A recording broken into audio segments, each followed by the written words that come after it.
Guess who's here? Hey, Mara, we waited for you. So you're actually here right at the beginning. Nice, thank you guys. No problem.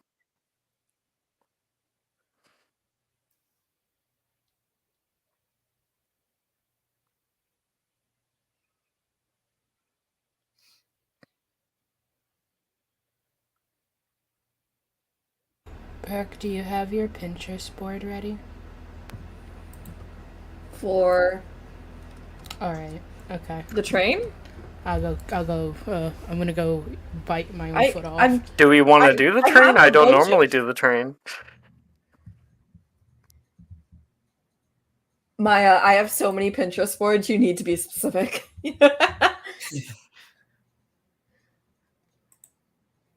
Just for second year in general?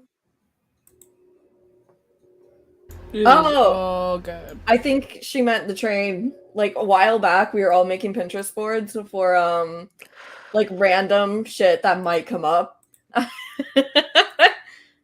We can do the train if you guys want to do the train. Fuck yeah. Okay. I love Okay. train roleplay. Sure. I don't normally do it in second year, but it's not hard. So yeah, I'll throw it in. All right.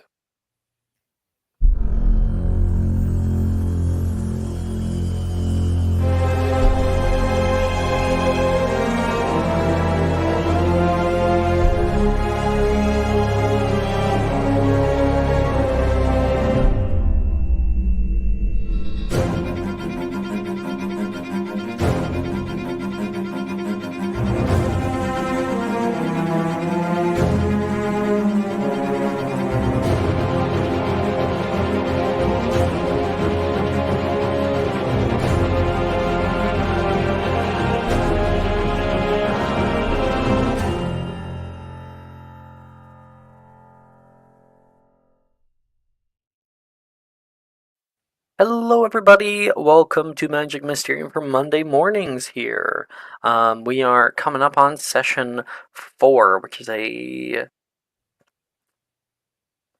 big session because session 5 is a big session, story-wise. So, as our little reminder, we have seen our little group of students all together and moving off through first year.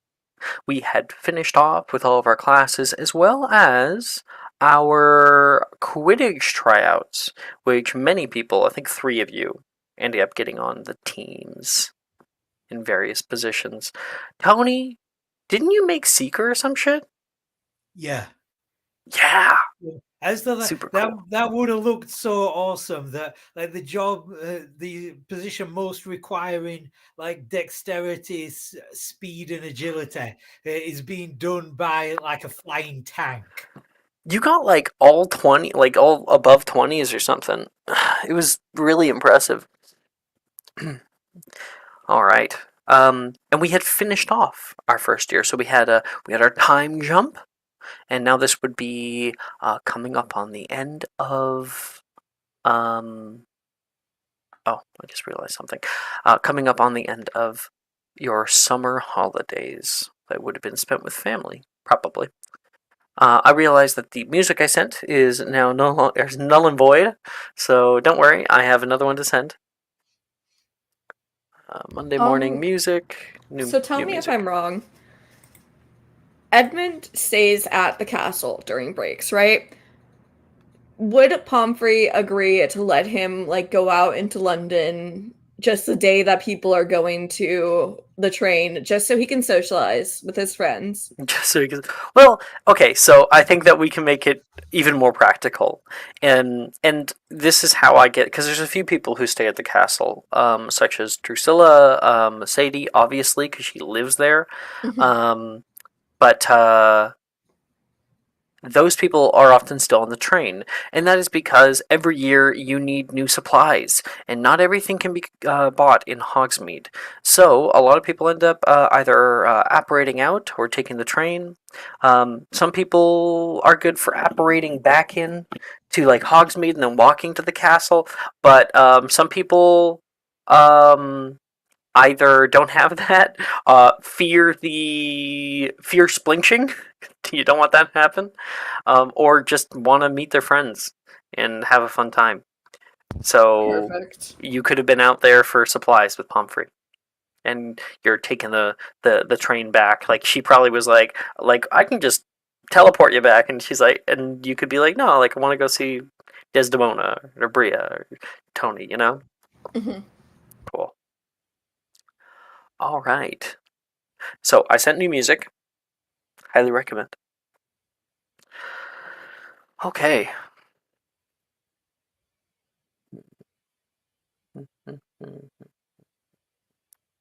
Piecing it together in my head here. Oliver. Question. Yes. Are you here with loved ones? King's Cross Station. Hmm. Or Yeah. have they already left you? He would have dropped him off and immediately left. Okay. Okay. Oliver. You pass through the illusory corridor. There's kind of a cold chill that comes over you, and when you come out of it, you're on the other side. It's always weird, like one, two, maybe even a third step just through darkness. Complete black. No light reflects off anything in that odd space. But now you find yourself on platform 9 3/4. The platform itself is already alive. There is a bunch of people that are meeting up. There's even a few other trains here on the platform adjacent. There is a bright green train that is heading off toward France right now, as well as, of course, the crimson hues and gold flaked letters of the Hogwarts Express. You turn back, but your guardians are already gone. It's okay. You look around, trying to see where to go next. You know that you're second year now, and that's going to have some changes. You've done this once before, and you can see some younger years who are walking around on the platform trying to figure out what's going on. Do. Give me 3 seconds, pretty please. Okay. Oh yeah, I'll pull that up on the side. You can overhear a group of 2 people who are currently talking. Familiar voice. Faculty. Edmund, how on earth do you get so dirty so quickly? Madame Pomfrey is cleaning him. It's just the people around, and it's hard to see where I'm going when there are crowds of people. She says, not for another 2 days, so we should be fine by the time you reach the castle. But you have it, just in case? A potion? Of course. He'll, like, pat his bag. Yeah, in 2 days there is Mm-hmm. an event. Mm-hmm. Anyway, she's like kind of gives a deep sigh. Good. And yeah, Oliver, you can see Edmund I do with have an Madame Pomfrey. outfit. All right, let's throw it up. Oh, are we doing outfits? That's crazy. Maya thought I forgot, but I just blinked because I'm stupid. You're not stupid. Right. You're wonderful and amazing, and I love you.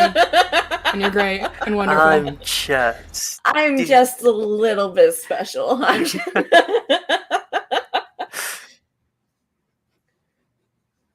You know, the cart epidemic that hit whenever I was in high school really did a number. Got a number. Okay, is it in discussion now? Yeah, okay. I'll throw it up. Oh, right, it's my Pinterest. I think it's because I'm not logged in properly. Which one? You're going second year Second year train, yes. Okay. Boom. Edmund has adopted a little bit less of a grunge style and is trying more to fit in with the kind of like dark academia look that the wizarding world has. What the fuck is this? It's a bracelet. Leave it alone. It was a gift from Pomfrey. Not from I Pomfrey. think Pomfrey had more style, but Ah, I think what happened was that's a she let him junk shop loose. find. Yeah, I was about to say she let him loose in the junk shop, and he That's probably thrift found it. And store. he was like, "I kind of like this."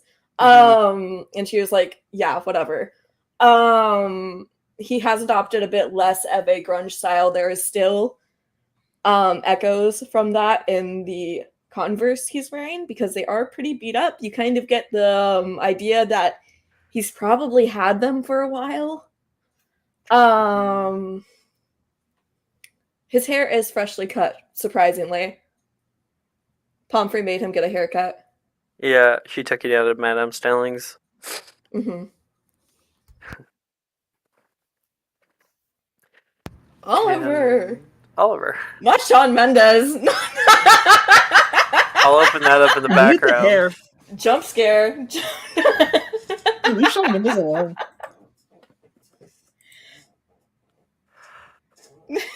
Oh God, I've lost my train of thought. You're the worst. The two cats. I cannot take you seriously. I told you, have you I didn't have do it it, ready for whenever you want to enter the scene. Yeah. He would look over at Edmund, kind of cringe, seeing there's like no other way to get to the train without going by. Do you want to attempt a stealth check? We can pass He by would- that scene. You don't have to interact with it. He would like reluctantly walk up. Afternoon, Madam Pomfrey. Mr. Avery. Very quickly. Okay. Nice shoes, she says, looking down. My ex-husband wore shoes just like that. Your ex Pause for a after the reason, I compliment. assume. Be nice, Edmund. Oliver once again looks like someone else tells him what to wear. He's impeccably dressed in a red sweater, The chinos. black chinos. Are those cats on his shoulders? Like the devil and the angel on his shoulders? No, it's not here, but like he's got like a little satchel bag. Meow, meow. Your little meows coming from the bag. Edmund immediately, like, his head jerks towards it. Pomfrey puts a hand on your shoulder and like kind of grips. And she says, "Oh, lovely little kitties." She's gonna come down and like kind of not quite scoop one up, but like scoop her hand underneath of one of their jaws there and give them a little scratch. What's their names? Wait a second. I have like a list of cat names. That's crazy. She says, "Wait a second." She looks at you. You look at her. It's time to lie because you are not allowed to have these. Or you can run. That's your choice as well. All you have to do is not You get don't- injured this year. Yeah, he's gonna try to lie, and if that fails, he's gonna book it. Wait a second. She looks down toward it, then looks at you with a like one eyebrow up, like, "Excuse me? I don't think you're allowed to have these." She doesn't say anything, but you get a second. You just like push it back into the bag, close the bag, and try to kind of ignore the situation. Can I give the help He doesn't action acknowledge by it, it's not happening. saying those are the cats you got approved to help with your anxiety, right? It's been terrible. My parents just kind of abandoned me here today. I would do that too. It's best to see somebody off. That's why I'm here. You can make a deception check. it was a good deception because you also like threw something in that could just possibly distract her from thinking about the lie. Roll for the Jedi mind Bonus trick. for that. These are not the kitties you're looking for. It's not the kitties you're looking for. At advantage because help action, right? Yeah, yeah. Illegal cats, me never. What is happening?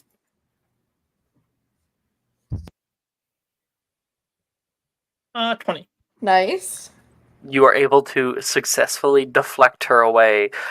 She definitely does not like the culture that Britain has about the whole boarding school thing and how often parents are like, "Bye, see you in 6 months," you know.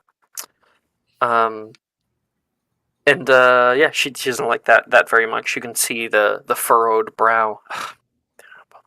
Well, we were just about to head up. Or rather, Edmund was. Edmund, why don't you take care of Oliver, dear? It would be my pleasure. She wants somebody to take care of him since obviously his parents abandoned him. Let's go get a compartment. And Edmund will like start walking off. Later, Madam Pumphrey, and he's gonna like walk off after all. Edmund. Hi, dear.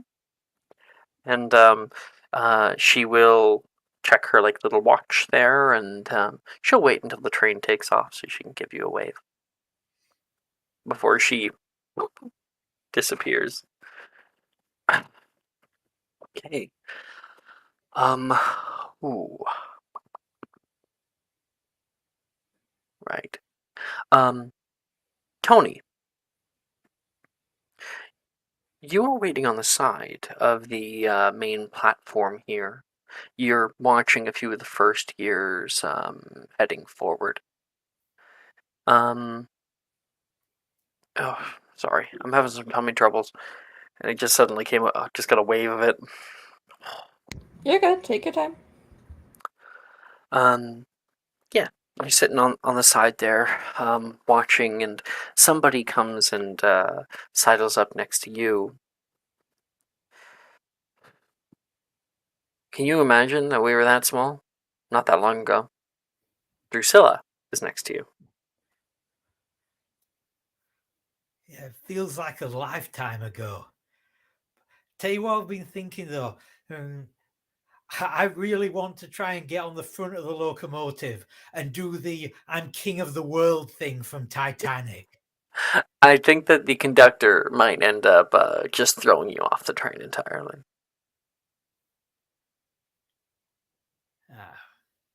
Yeah, plus it might get old if we were stuck on the front of it for 8 or 9 hours. I could throw you out the window, though, if that would satisfy.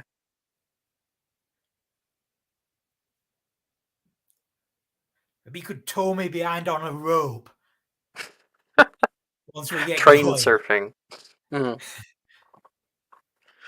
No, I don't think that that's going to work out. There's so many people out here now. It's weird. You don't have any siblings, do you? No, only child. Yeah, me neither. You don't see her parents anywhere, either. I think she'll actually inquire that about you. No parents? Oh no, they didn't come down with me. They're still back up north. We spent a whole summer together though. Trips to Blackpool, up to the Yorkshire Dales. Went to a bunch of museums. And I went to Cliff Castle in Keighley. They've got this cactus house. And they've got this perfectly round cactus that just looks so fat and friendly. And I've been seeing. We went up there first time when You didn't I was hug young. it, did you?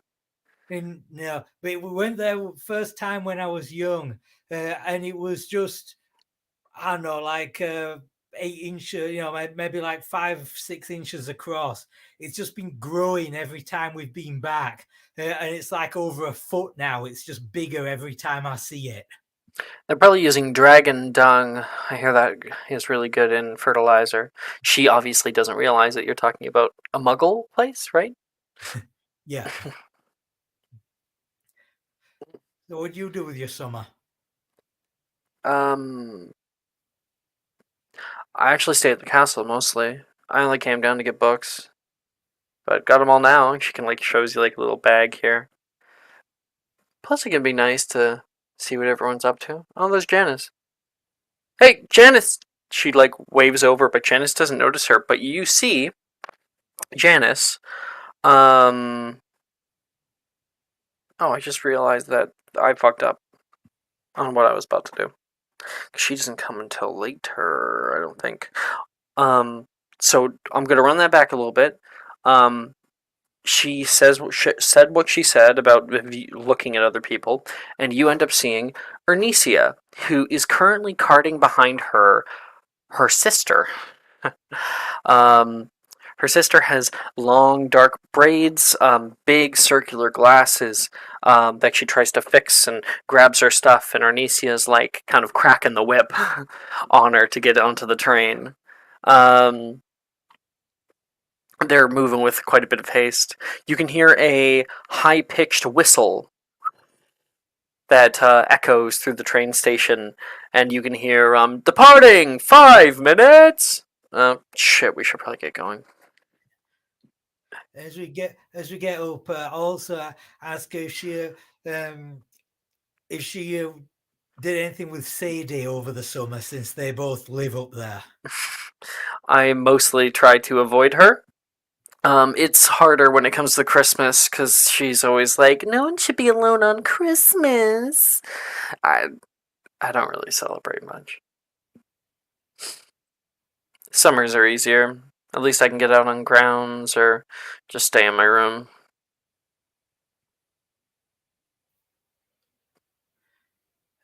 So you read a lot.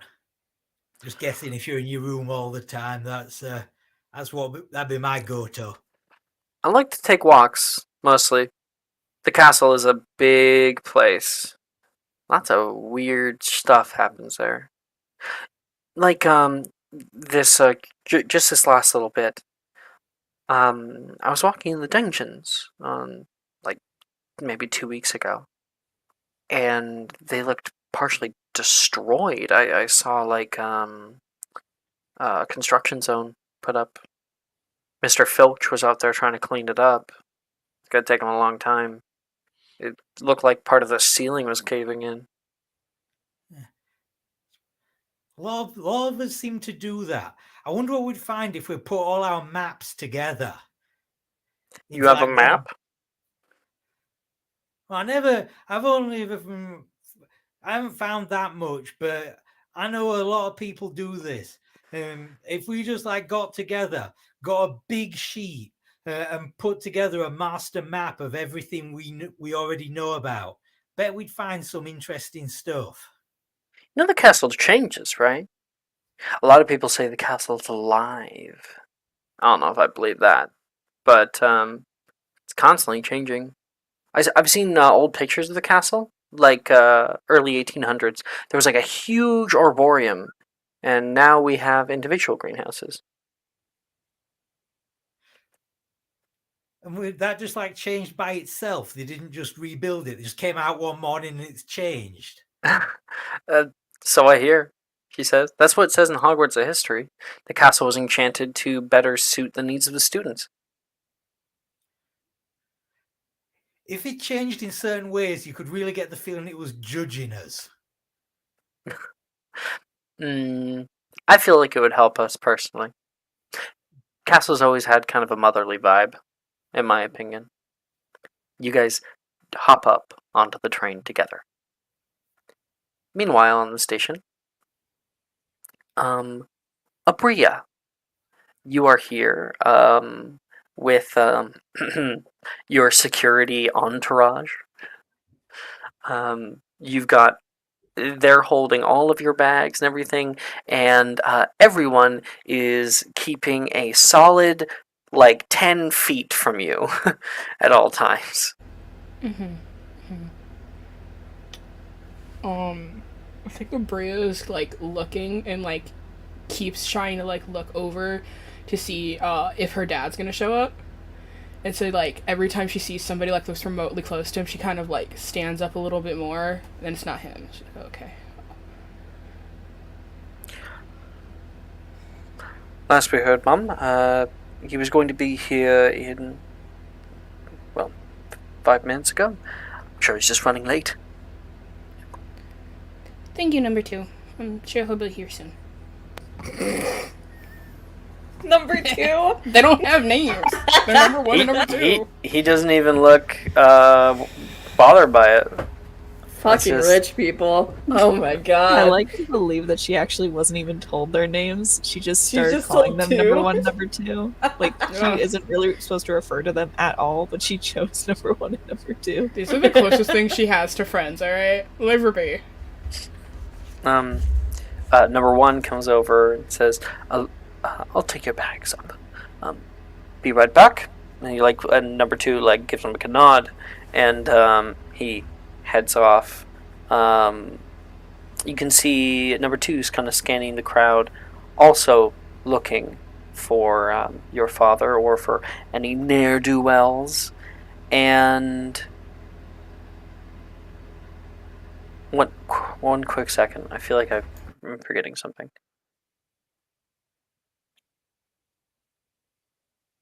No, not coming to me. That's fine. Desdemona, are you here with anybody?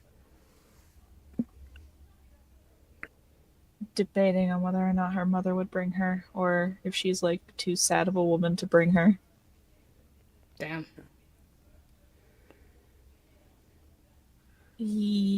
Yes.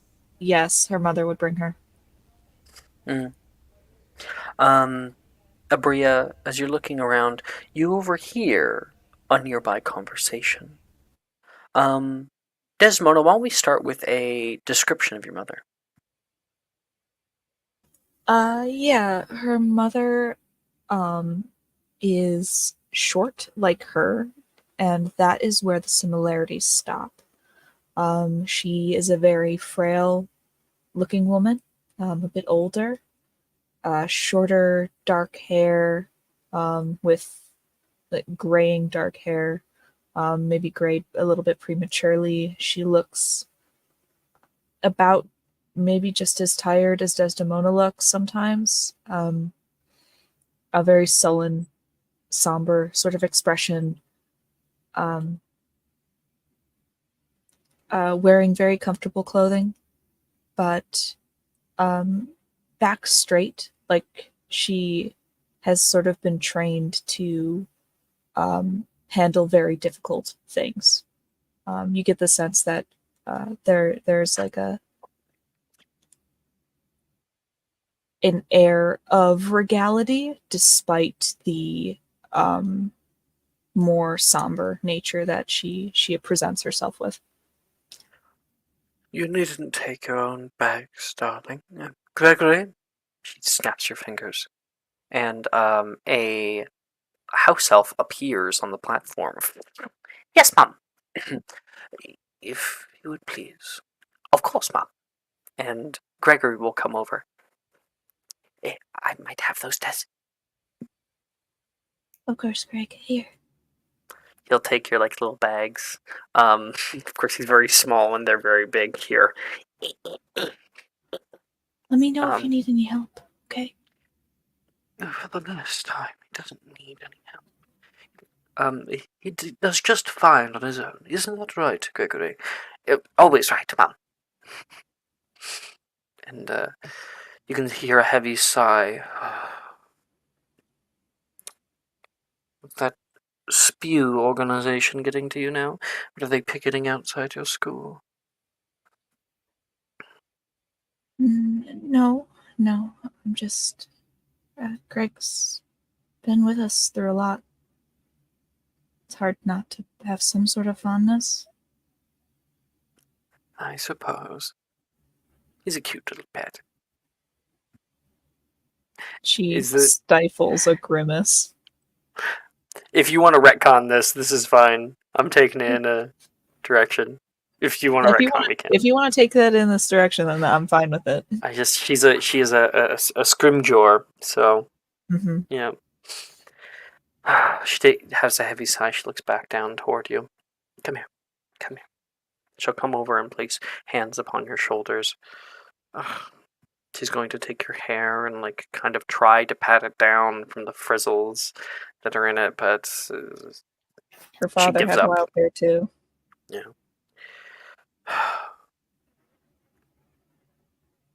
Sometimes when I look at you, you look so much.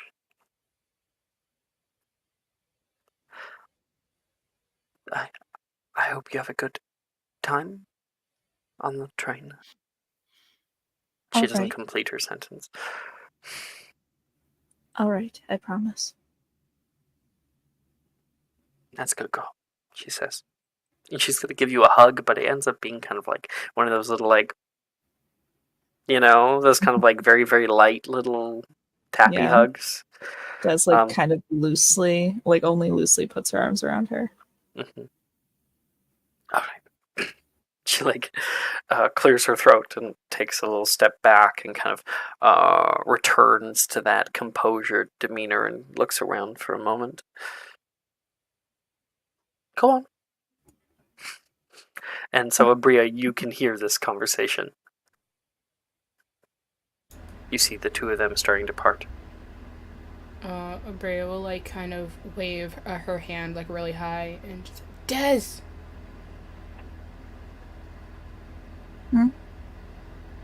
Oh, and she'll walk forward and then kind of notice the bodyguard and then just kind of slow her pace a little bit, just to let him know that she's walking forward.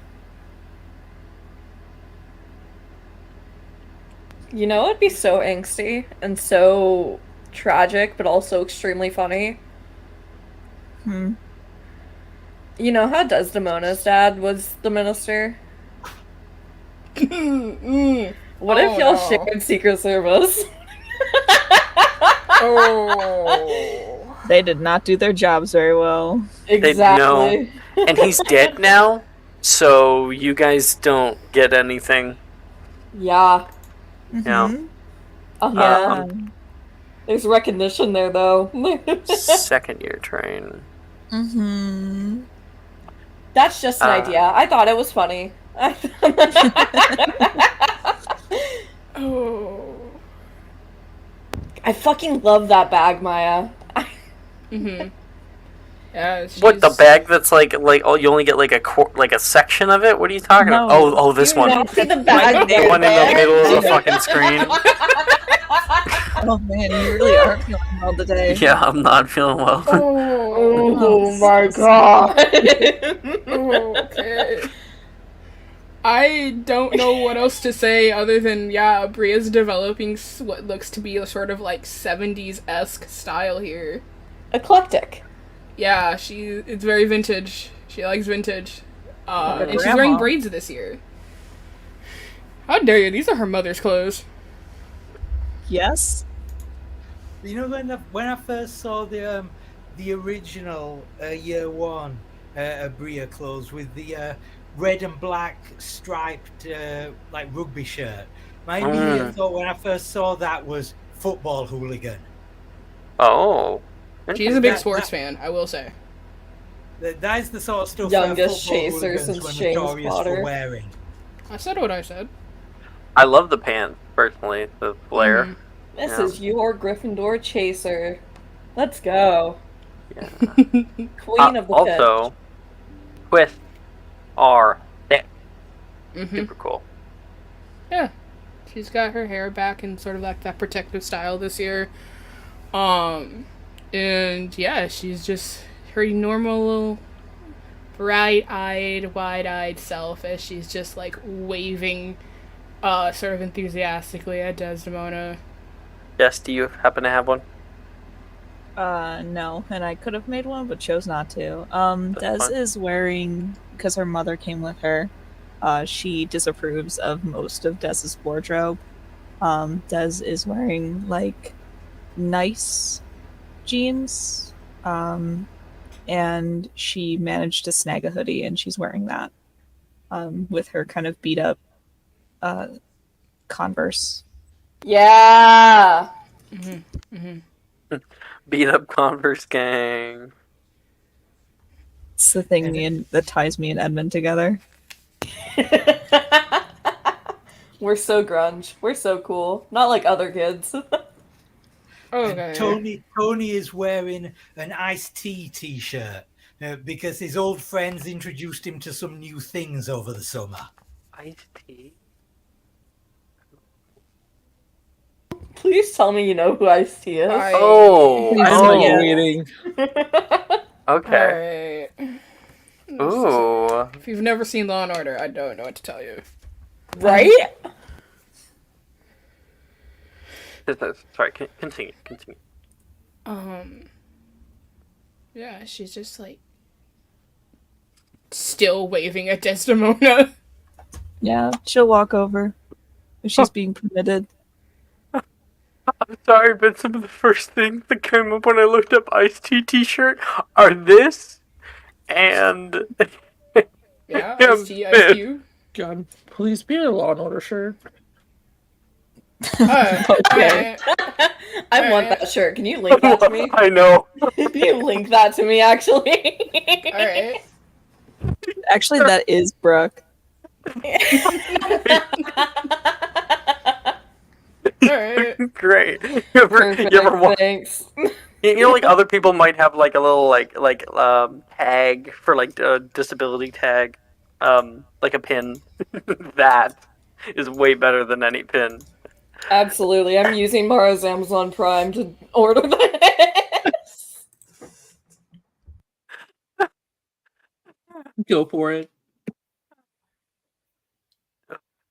Oh, that is an Amazon.ca link though. Oh. Okay, I'm sorry for derailing. You all know I had to share that. Please continue. Well, actually, that's actually, although that's like the joke version, the Ice-T t-shirt that I really used to have was like just his face on the front, and on the back it said like Ice-T 6 Return of the Real. Something like this. Something similar. Anyway, Des, over you. Abria, Des. How what was are your you summer? still? Oh, boring as tar, as usual. Same, actually. I was grounded, so Why were you grounded? apparently you're not supposed to send a 300 galleon bill to your dad. She like her eyes like kind of look to the side and then look back at her. You apparently like this wasn't a known thing. Well, it's not my fault he didn't give me my allowance that week.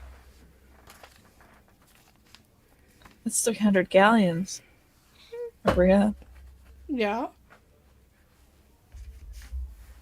My You bad. can see somebody arrives, on the platform, and walks over. They're currently wearing ministry apparel, and whispers something toward number one there. You can like kind of hear your guys' conversation, and when there's a lull, he'll come over and whisper into Abria's ear that something came up. Bria's face will fall for just a second before she realizes Desdemona's watching, and she just kind of smiles again. Well, we should probably get on the train, and we can share a compartment this year. Can I make an insight check? Yep. My insight's not great, but Nope. It's a 9. Yeah, sure. I wouldn't mind that. Great. I was waiting for you, so. Well, let's just try to make it a good year. I have some things to plant. Bria, you can hear a familiar voice speak from on the platform. Walking over casually, a long coat having been put open, hands in pockets from behind, and a kind smile being directed your way. 3 people come over. You can hear, Bria, it's very good to see you. And you see... Okay, how do I present this? You see Magnus Gideon. With his wife, PT Gideon. Ew. We've never seen this woman before. Her first on-screen appearance, and you boo her. I fucking hate this woman. She is I'd tearing love to- apart a perfectly good couple. Honey, we cannot hear a thing that you're saying because of your crisp, so none of that was audible. You guys complain that she doesn't have screen time. I give her screen time, and you boo her. All right. Tearing apart a couple. Give her screen Part of time. half the couple. Give her screen time. It's fine. It's fine. Let her out. Let her out. And behind the 2 of them is Wilfred Gideon as well. Mom, I'm gonna head up now. Oh, of course, Sadie. I'll be here. And he goes up. Magnus doesn't even say anything. He looks over and looks back. Well, where's Kingsley? He was supposed to come, but, something came up, so. Sorry to hear that. Miss Grimjaw, it's good to see you. You, of course, Desdemona, you are aware of this individual. You've probably met him on a few different occasions. She is kind of looking up at him, like staring straight at him. Mr. Gideon? Well, that's too bad. I wanted to give him my regards, but I'm happy that I can see you instead. You got my packages last year? I did. And you got my letters this summer? Yes, I did indeed. You can hear the high-pitched trill of the train whistle and that departing 5 minutes. Oh, sorry that we don't have more time. Maybe we could meet sometime for some tea. Of course. And you'll be at my first Quidditch game this year? I'll see if I can make it work. Okay. Maybe I'll even be able to drag Kingsley along, huh? Please do. And he gives you a wink. Mm-hmm. I think he'll turn over toward his wife and place a hand along her. She will give you a little wave. Good luck this year. Bye. And the 2 of them will turn to walk to the concourse of parents who are going to be waving away their kids. And you guys turn to go up onto the platform.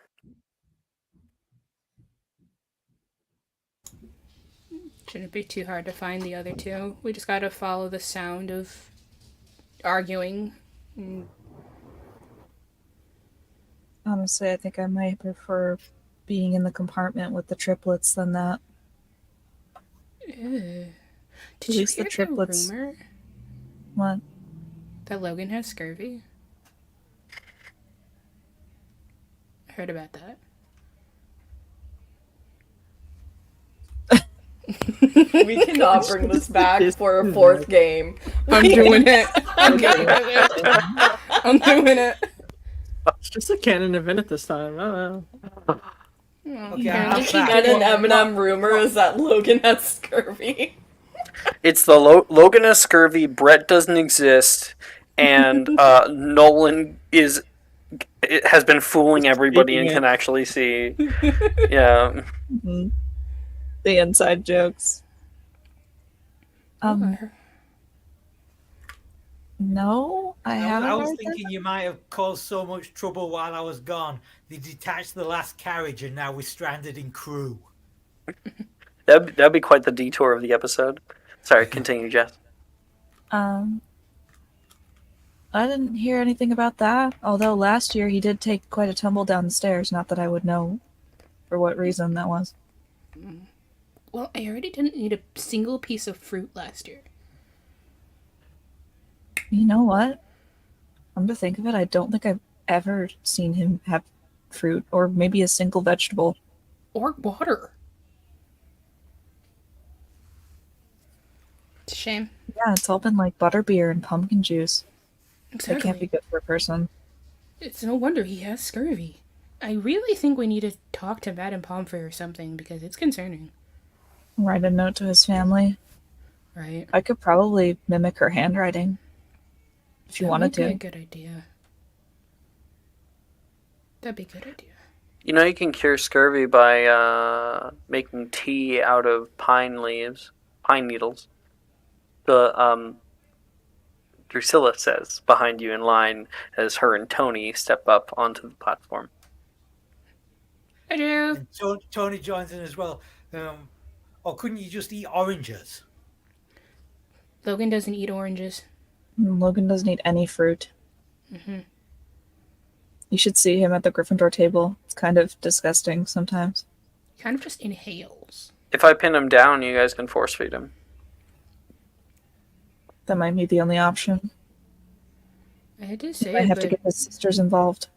it might be for his own benefit. Alright, then. We have a plan. At the opening ceremony, we're going to pin down Logan and we're going to make him eat fruit, Okay. whether he likes it or not. Delilah says, deal. Tony, you get left arm, I get right.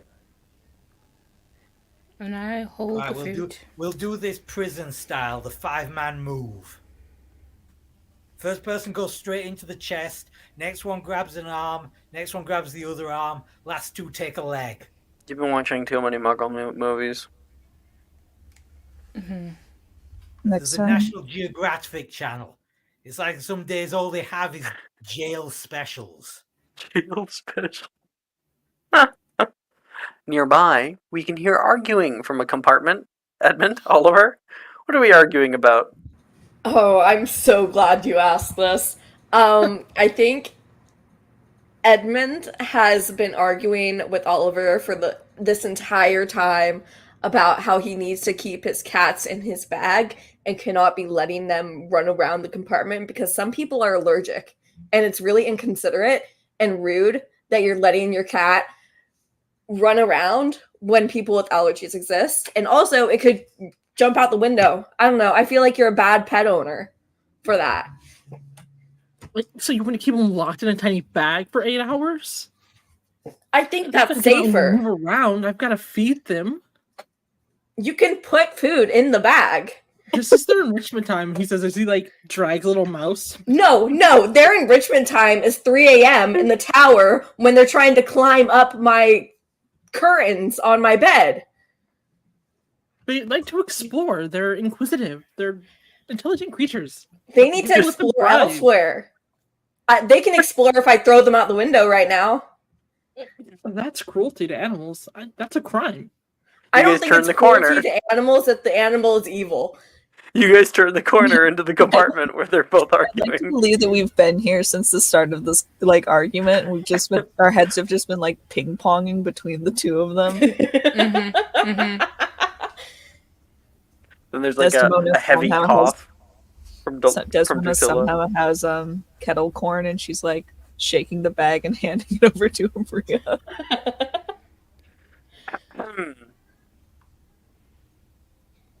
Oh, hey, Drew. Desmona, Bria. Tony. Yeah, it's Babe. Yeah. He's gonna like start packing up some of the cat things. He's not gonna put the cats away, but he's gonna like pack up some of the stuff he's had thrown around. Um, in inspiration to Brooke, for adding the lore that Oliver's cats like beset him in the night. They do.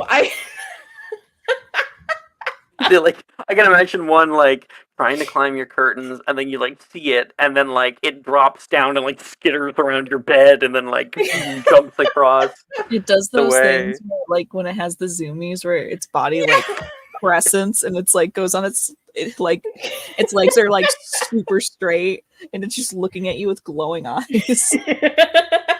I was thinking it's more like Edmund's sleep paralysis demon. And he just wakes up in the middle of the night and it's just sat on his chest, stock still, just staring at him. It's a Sphinx cat too, so it's like the creepy looking hairless one. Oh. Between that and the skull, I don't know how Edmund gets any sleep. That's crazy. He is exhausted. Those eye bags are there for a reason. It's a look. All right, everybody filters into the compartment, and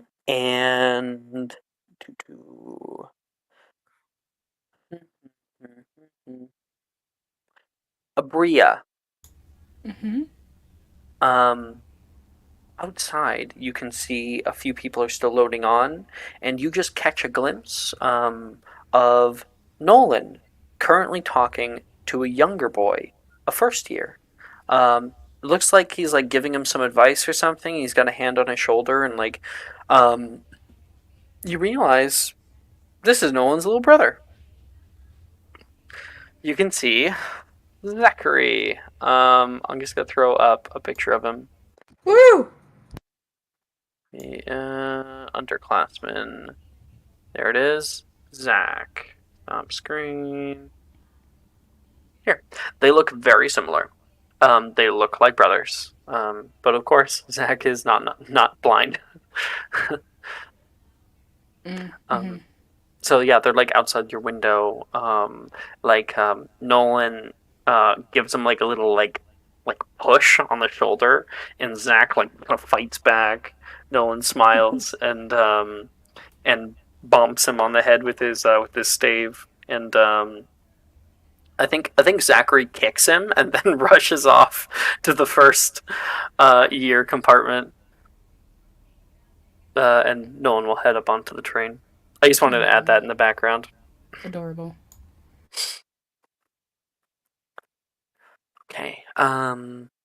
There is the high-pitched trill of that very final train whistle, and the train begins to lurch forward. Chug, chug, chug, chug, chug, chug, chug, chug, chug, chug, chug. And the train gets faster and faster, exiting the station and gleaming in through the London city, out into the countryside, and off toward your destination. We're now on the road. Everybody has put their stuff in the overhead compartments.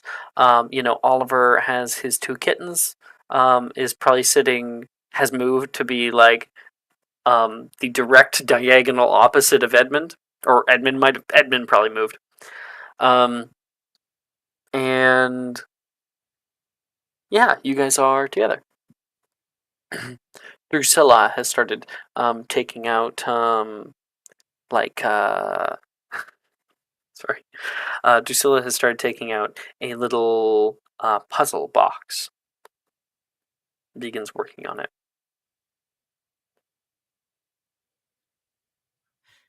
What are you guys doing? Tony has opened his packed lunch and is very ostentatiously eating a satsuma so he doesn't get held down and force-fed fruit too. What's it? Oh, Satsuma is that's like a fruit, right? It's like a smaller orange that's really easy to peel. Oh, yeah. I always love those around Christmas time. Oof. So, how was everyone's summer? was fine. I finished advanced healing. So I'm moving on to annotating Hogwarts history. How exciting, Drusilla says. There are actually a lot of things in Hogwarts history that people forget when. Whatever.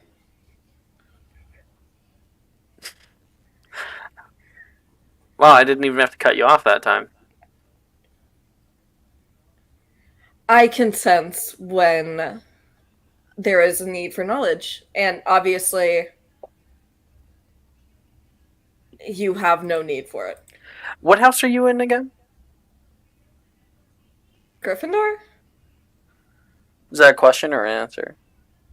It's a question that you don't know? I do know. I'm in Ravenclaw. I'm just fine with knowledge. I just think that it might be a little bit. I didn't expect it of you. What, do I have to be dumb to be in Gryffindor? She doesn't say anything. I'll just be like, nudge her. Dude. Some of your house isn't exactly all that cracked up on knowledge. I invoke my Fifth Amendment rights. One time, he knows Saoirse there's no Fifth asked me Amendment rights. how to spell orange. I saw Who? I put a letter D in it. Saoirse. Listen, Saoirse is the. How would you put it, Tony? Because Saoirse's not very bright. I was going to go with thrill-seeking maniac. Yeah. Every group needs one. Oh, so is she like that because of concussions, or? That would actually explain it much better than, well, what I do. Reese doesn't get that good of grades either. Okay, back off, Reese. All right. Oh, I see where the line's drawn, Miss Drusilla. Your Sure loyalty Brett is in just question paints. now, Drusilla. Pretty sure Brett just paints. Brett's actually pretty nice. Ooh, compliment from Edmund. High He's praise. easy to pair up with. He doesn't drag you down in group projects like Oliver does whenever you are making a dreamless sleep potion. And instead of putting in nettle leaves, he puts in nettle brambles. And then it's been a full Almost year. exactly the same in the book. How was I supposed to know the difference?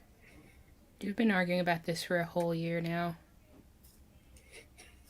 If I hear any more about these It is a bramble. nettle brambles, I'm gonna lose it. So got Do you that kettle not know what a corn? bramble is? Yeah, she like pulls it off her coat. Did you just ask me what a bramble is, Oliver? Do I look like I sit there and look at plants? Oh. I'm like, oh, that's such a nice bramble. I am going to gift you a dictionary for Christmas. And I really, really expect you to study it. All right, Abria. Mhm. It has taken them exactly 0 amount of time to argue this year. I don't think either of us win that bet. No. You can hear the That means compartment Darcy doors wins. open and close shut. And the squeaking trolley wheels of the candy trolley that's coming by. Anything, dearies? You can hear the candy trolley ask the previous compartment behind you. And if you want to get up and ask her for some stuff in the hallway, you can, because you can already hear people coming. Oh no.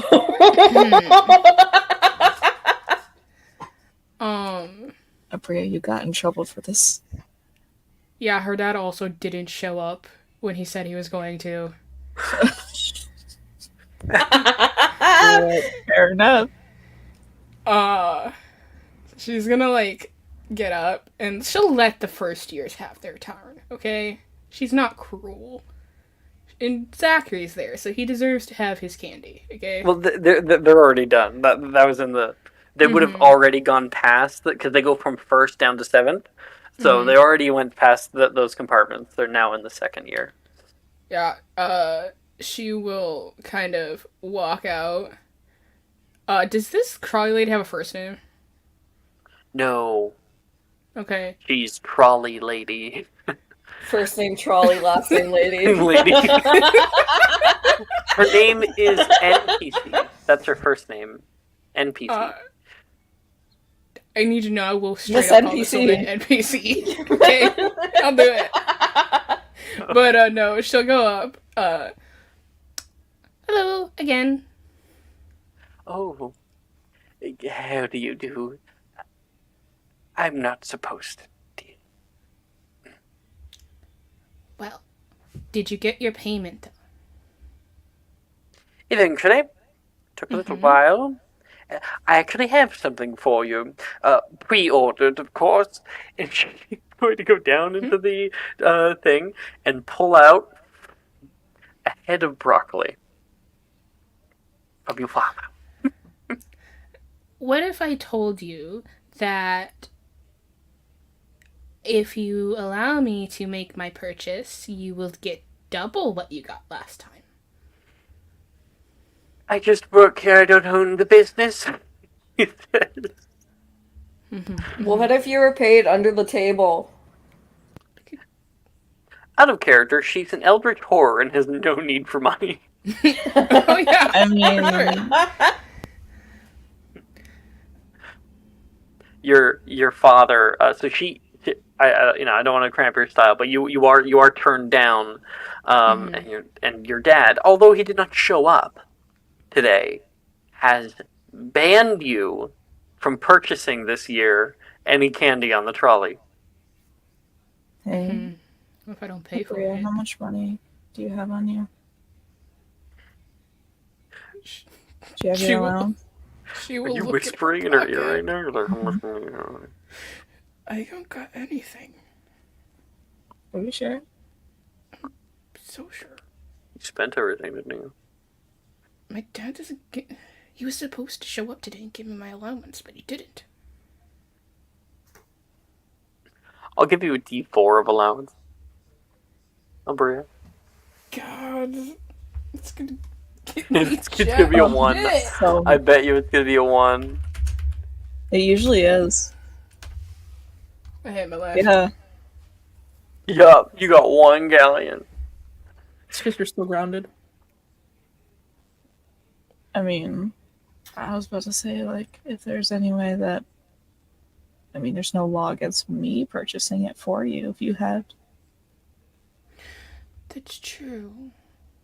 It's true. Do you have There- like something to notarized or like a credit card or something? Sorry, a wizard credit card. You know what? Sorry, an arcane credit card. Do you have your cell phone? Sorry, magic cell phone. Sorry, fantasy cell phone. Fantasy cell We phone. could send the bill to somebody else.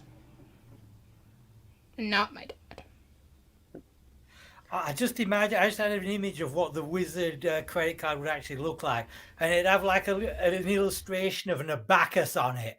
And as you spent money, the beads would move around, showing you how much you had. That is a cool idea. That's cool.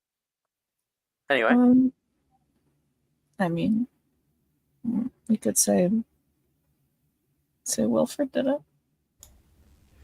That's true. It's like, what if Wilfred is the one buying this candy and sending the bill to his dad? Mm-hmm. I'm just saying. I don't know if you have a direct access to billing Magnus Gideon. Of course not. But somebody else does. Here's a direct deposit form. Oh, I think I got this. Hold on. Miss Trolley Lady. Or sorry, I said Miss. I'm not trying to assume your gender. Trolley. I go by they or it. Okay. Trolley person. That's preferable, I suppose. Oh, lady's still fine. Oh, okay. Trolley lady. Actually, what if I were to tell you that this purchase is not being made by us? It's actually being made by Mr. Wilfred Gideon. So he just sent us. It was a huge thing. He didn't want to do it. He's too embarrassed. He had tummy issues the last time.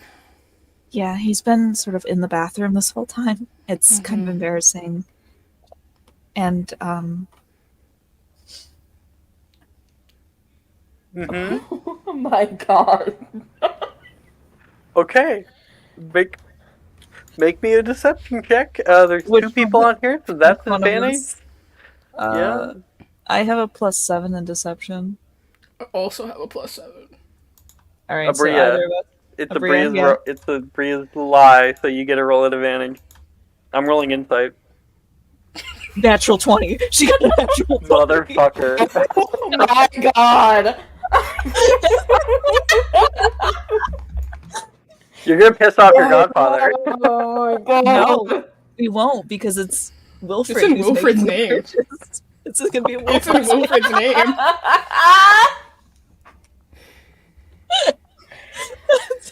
name. So you're charging Magnus Gideon through Wilfred's name Yes. because he's in the bathroom and we're ordering for Yes. him. Mm-hmm. He has tummy issues. Exactly. He Here's has the thing: tummy- Wilfred has absolutely already invoked Magnus Gideon's like name here for like putting on his tab. The tab's not closed, so yep. Oh, that's perfectly fine then. Thank you. Give us everything you got. Yeah, I've just been Do watching you the take the last- lot? Absolutely. Fuck. Yeah, I've just been watching the last series of Billions, which has like lawyer characters in it, and that's just got me wondering, like, how many laws did we actually just break doing that? Can I get a corruption point for this? I'd say make a wisdom save for you, and Maya can either take the corruption point or can make a wisdom save. I'm gonna take it. Oh, I can't. I was the one that had the idea. This is Yeah. fraud. I was the one that had the idea. Darn it. If you want to make the wisdom save at disadvantage, I'll allow you. Okay. 5. Fuck yeah. You gain a corruption point for Yes, yes, yes. wait. yes. What? I think is this? I don't know what to call this. This is It's like not Conspiracy to embezzling. commit fraud. It's fraud. Fraud. It's just general This fraud. is illegal, definitely. And general doing something fraud. that I know This is will also, get him in like, trouble. Charging a government employee. Yeah. Yep. Lying. You're embezzling Stealing. our government funds. How dare? If Hamill can do Oh. it, I can do it too. I need you to calm down. Coming up from behind, Oliver, you can hear, "Oh, Bria, not again, please." It is Darcy. Who's here? I just you're, wanted a chocolate frog. you're welcome to join us. You guys have space? Yeah, we'll make Oliver sit on the floor. No, I don't want to do that to you, Oliver. No, he's Like, got lift cats inside. to take I'll care of. stand, Darcy, if you want to join us, though. But I'm not sitting on the floor. These are new pants. But the cats will like the floor. Just saying. I think you should sit on the floor. Logan's from behind. Darcy, they got anything? No. Darcy's gonna get into the compartment with you guys. Sit down. Hey guys. Tony? How's your summer? Oh, Boring. good. When raced go-karts in Blackpool. What do you do? I went on a hayride. There was like a fair in town. They brought in one of those tiny portable roller coasters. The really dangerous ones that people don't test out. maybe. And the trolley begins being unloaded into your train car for a second year. Your train car is filled to the brim with candy. This is my running bit every single year. I need you to know I will be stuffing it up for third year. Abria, roll me Mm-hmm. 3d12, please. I'd give it to you, but I think I might need my wish this year. Roll 3d12. Mm-hmm. 24. Okay. You gain 24 chocolate frogs. Okay. Oh my god, we need to pull up the tracker that we have for this game. I forgot we had one. Fuck. Yep, pull the tracker. Are we all rolling for this one? Do we all get a... No. Well, I mean, like, you... I'm trying to figure out how to if- divvy it up now. Yeah, Abria can divvy it up to people. 12, 16, 20. I think it's going to be 5 each, except for one person who gets 4. I don't mind taking 4. Okay, that works. I'm gonna link the chocolate frog tracker The group for one? us to check off. Yeah. Okay. And Des gets 4 chocolate frogs, everybody else gets 5. All right, 1d101. Right. Or 5d101. Okay, chocolate frogs.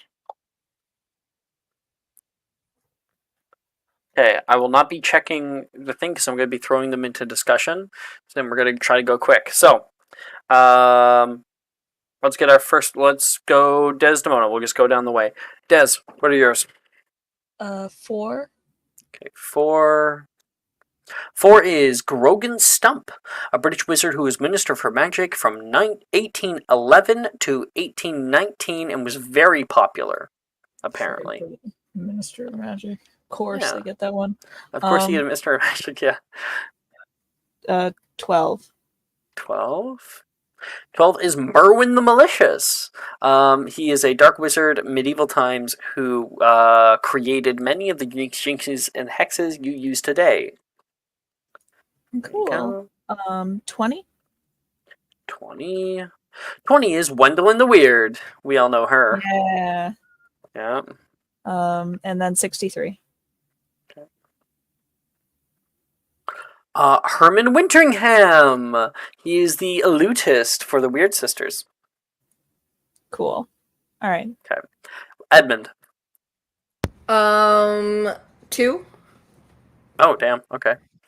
It's going to take me a little second with the single-digit ones. We already have that one. We have But 2 it's of one. Cornelius Agrippa. Yes. He's an author. And then 23. Glenda Chittock, the host of the Wisdom Wireless Network program, The Witching Hour. There you go. Some of you might be fans of hers. She's a singer. 24. 24. 24 is Albert Waffling, magical theoretician, credited to have written all about magic and is considered the father of modern magical theory. There you go. 77. Sorry, I keep saying that's like really annoying. It's not annoying me. You're fine. Norval Twonk. Weird name. A wizard who died saving a muggle child from a manticore. I'd be really disappointed if he wasn't like a twink or twunk. He is not a 92. twink. 92? Yes. Xavier Rastrick, a lively wizard entertainer who is famous for unexpectedly vanishing during a performance of Painswick before the very eyes of the audience, never to be seen again. And that's it. Okay. Oliver. Give me 1 second. I was like looking at the list. I can do Bria. Come back to him. Yeah, we can do a Bria. It's like trying to Bria. 9. Okay. Yeah, the single digit ones take a second. Glenda of Grossmoor, the one-eyed, humpback British witch and healer who discovered a cure for dragon pox. Also, there's a statue of her at the bottom of the serpentine staircase. Nice. 55. Honoria Nutcombe, a witch who founded the Society for the Reformation of Hags. 58. Come on. Glover Hipworth, a wizard who specialized in potion development and became famous for the invention of the pepper-up potion, the cure for the common cold. Tell no one. 72. 72. Helga Hufflepuff. I know who I'm There going you to go. put this to. 88. 88 is Celestina Warbeck. She is a Welsh and very popular wizarding singer called the Singing Sorceress. She looks like she's got a good voice on her. There you go. Nice. And that's all of yours? Yep. Okay, Oliver? 2 Damn. Okay. again. Oh, yeah, we just got 2, right? Yeah, we did. Oh, wait. It's Cornelius Yeah, Agrippa. Cornelius Agrippa again. Damn it, another fucking one of these. Next one. 79. Or actually, we can do 8 since we're already at the lower ones. Huh? Oh, no, 8. it doesn't matter what order you go in. Oswald Beamish, a wizarding activist and pioneer of goblin rights. There we go. And then 8. 8. Oh, wait.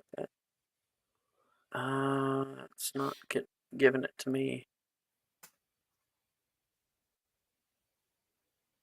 There it is. Derwent Shimpling, a wizarding comedian who once ate an entire venomous tentacula on a bet. Though he survived, his skin permanently turned purple. Nice. 29. I love this one. Archibald Alderton. He is a old culinarian, and he blew up the hamlet of Little Dropping while attempting to magically mix a birthday cake. And 90. That's the last one. Saccharissa Tugwood, basically the first witch to use beauty potions and developed quite a few of them herself. Okay. Tony, you're last. Okay, what am I rolling? I've got like /roll, and then what do I type in? So space 5D101.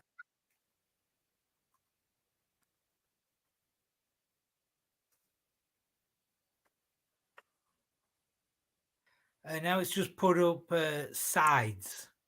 Try to go !R space 5D101.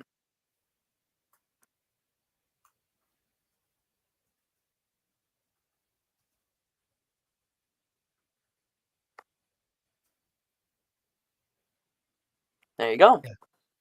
Okay, 69. 69. That is a golden one, and you get Birdie Bot, a wizarding confectioner who accidentally created Birdie Bots every flavor beans. Oh wait, I'm putting that in rolling. My bad. Okay. That's a gold card. That's worth quite a bit of money. 52. 52. Felix Summerby, a wizard who invented the curing charm. Sending now. Next. 7. 7.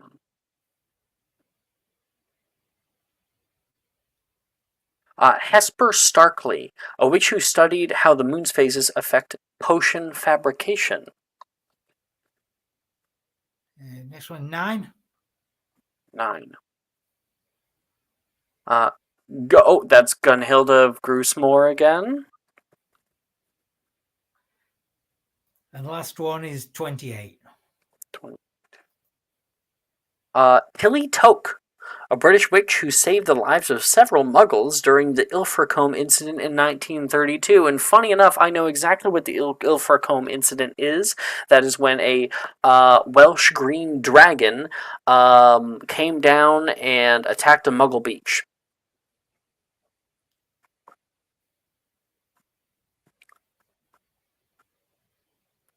It's funny that it says 1932, but she's dressed with, like, really weird clothing.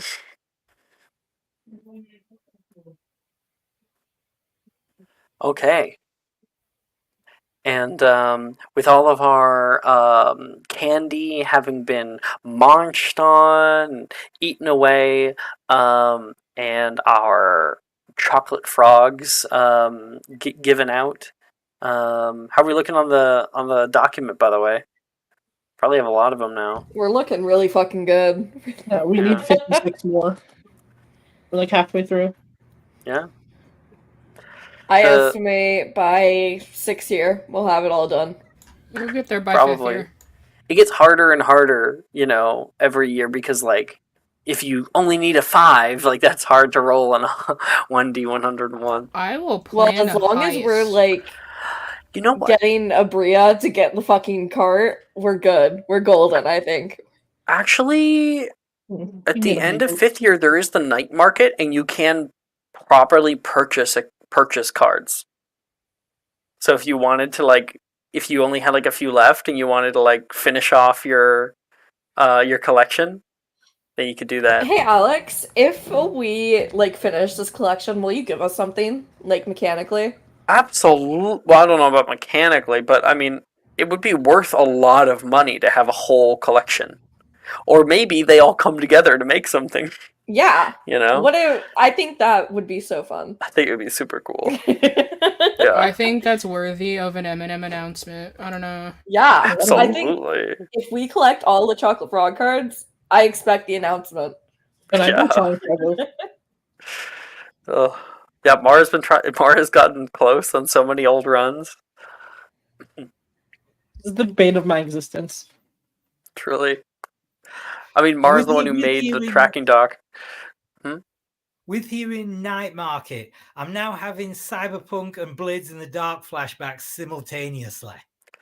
Yeah, it's in the Carpet Market of Diagon Alley. We have a whole episode dedicated to all the shops like close their doors and they come in and they showcase new products that they're going to be selling throughout the year, and it's a pretty cool episode. Okay. Well, I never saw that guy before. Oh. Burdock Muldoon. That's a weird name.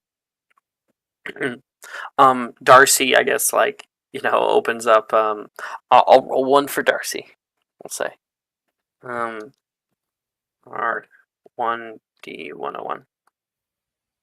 25. Hashtag 25. Oh, Perpetua Fancore, maker of the Lunoscope. Lame. Anyone get any cool cards? Anything that's not bronze? If you think that's lame, I accept donations. You guys need this one? Yeah, we're missing it. Mm-hmm. Hand over a few sickles. Bria will I'll hand put, like- over the one galleon she has. Oh, okay.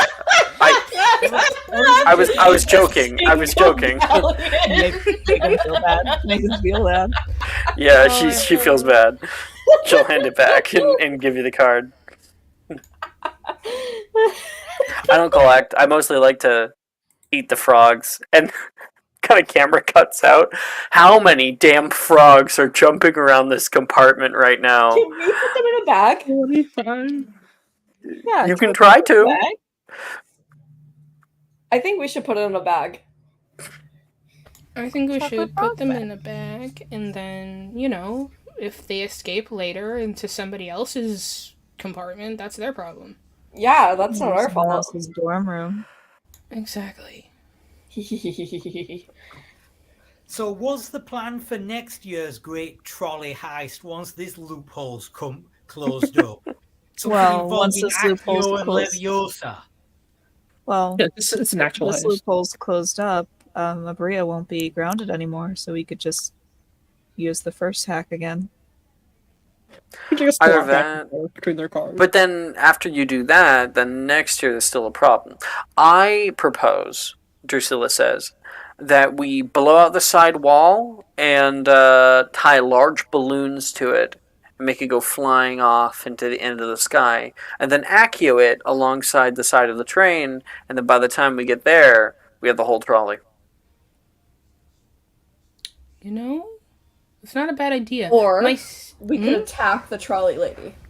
I'm not gonna do that. She scares me. Well, Or- they scare me. They told me their pronouns are they it. So I mean, I suppose, yeah, that could be possible. Or we could expose another loophole, by using someone else. Someone else who might have enough money to provide us what we need. Edmund will look at Oliver. Not Logan, I mean, there Let- is a well, certain- Darcy Logan, says. Dude, the peels I found out are like super fucking loaded. Are you talking about who I think you're talking about? someone we wouldn't care to upset. Yes. Somebody who's also a minister's daughter?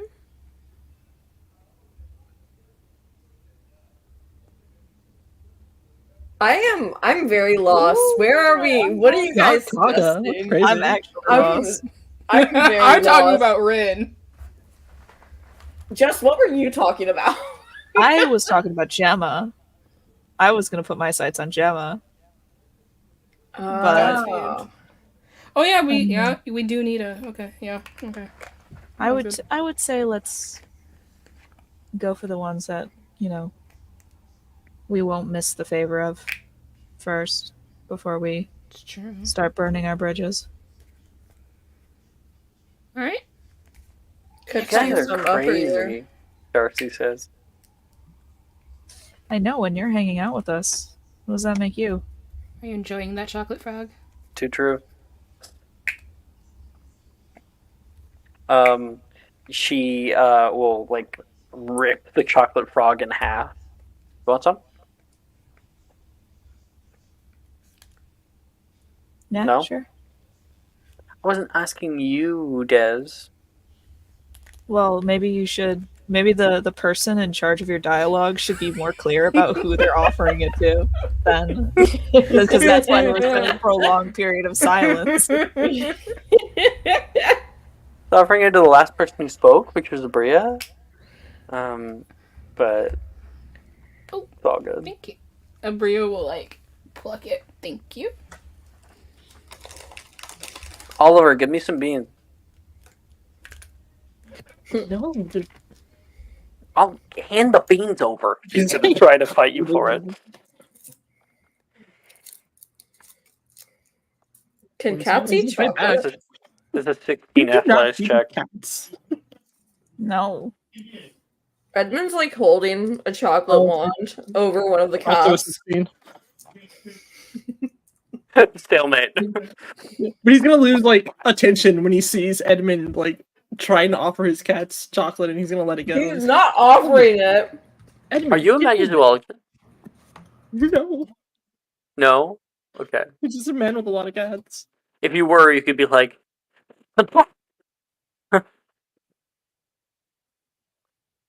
Meow, I choose you. Let's be honest, this game is less like Pokemon when you're a magzoologist and more like Pal World. Honestly, Mm-hmm. I considered Magazoo for a long time, and I was like, nah, he's just gonna be a man with a bunch of cats. Okay. Wildcat boy.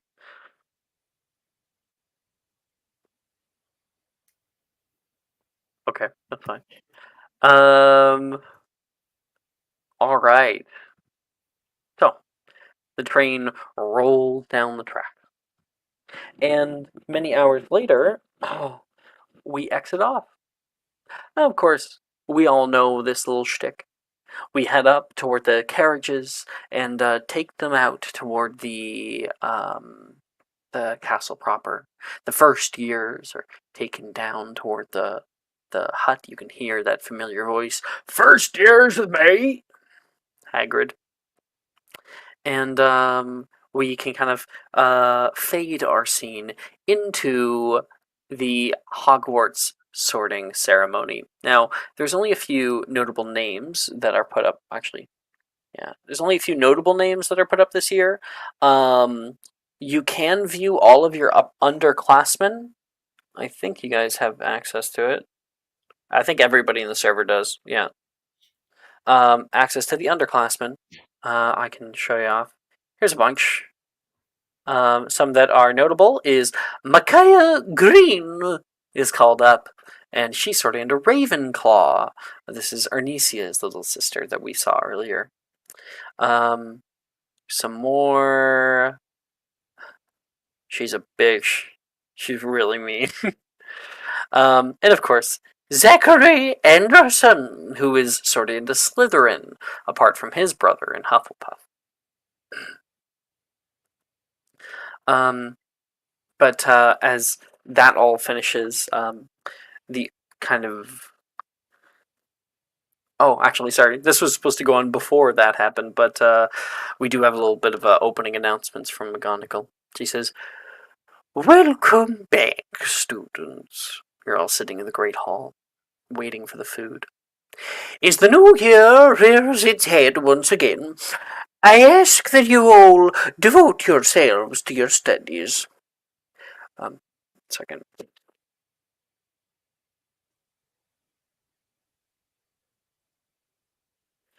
Sorry about that. I am to notify you that if any of you are struggling with classes, individual sessions may be booked with teachers. At Hogwarts, we have some of the foremost, greatest minds of the wizarding world working here. Our faculty know you and want you to succeed. I am constrained to remind students that outside of classes, Bombarda and Dafodio spells are strictly banned. Rule breakers, and especially repeat offenders, will not be tolerated. Lastly, Portus Periculum, Portus Medius, and the Hieroglyphic Hall are all out of bounds while restorations are being done. Now, let us please welcome our new first-year students as they are sorted. And they come in and they get sorted. Okay. You guys all are treated to a very special first-year opening feast, which is always the special of the year. It has everything that anybody could possibly want. And we're running lower on time, but I think it's only right that... actually, yeah, I think I'd like that. I'd love it to be a little more like a montage. So, I know we were gonna hold down Logan and force feed him fruit. So that can happen. But besides that, I would love to hear from each person individually, kind of a montage of the sort of things that they're doing at dinner, the people they talk to, maybe some antics that happen. Just a little narrative montage. I'm gonna roll to see who I put on the spot. 2, that's 5. Okay. Where's my D6? There we go. Uno, Desdemona. It's always me. You always roll me. I rolled a 1, so... Yeah, Des is catching up mainly with Nate and Sadie about things that happened over break. She's sort of mainly talking to those two. The scene kind of cuts to, like, the three talking about, like, what they have on their plates and, like, what they should have on their plates. very quickly pushing any kind of vegetables and stuff aside for, treats and stuff. Maybe a bit too soon. She like explains to them like kind of the plan about what's about to happen. So if they either want to join or get away, then that's They'll their choice. absolutely join in, especially Sam. She's like, oh, fuck yeah. Been ready for 5 years. At the very end of her montage, she like kind of surreptitiously looks for like Logan's wand that he may have like set on the table, and then snatches it. A sleight of hand check. Mm-hmm. Oh, I have to do sleight of hand. Okay. Do I have proficiency? I do. Have proficiency. Of course. Does he get his Logan's passive perception, which is not terribly high? 15. Oh yeah. Yes. Yoink. I rolled again, and I got another 1. So Edmund. Fuck. I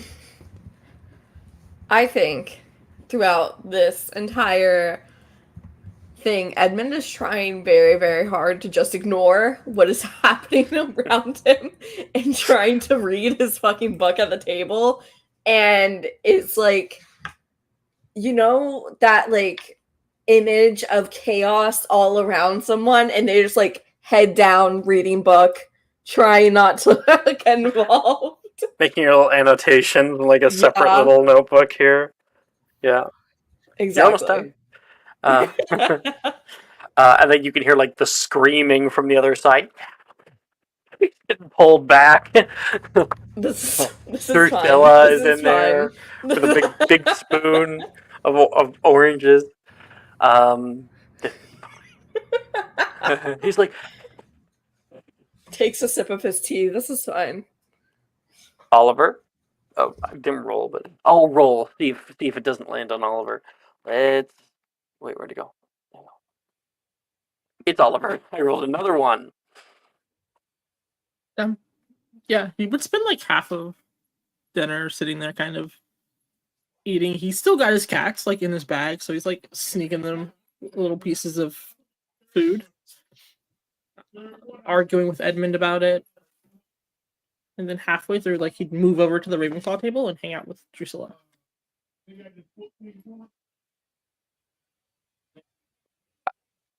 Absolutely. Drusilla will like come back looking very happy with herself. A few people probably talking to her about what just happened. Janice like giving like a nod of approval. She's like kind of scoots over and allows you some space to sit down. Sorry.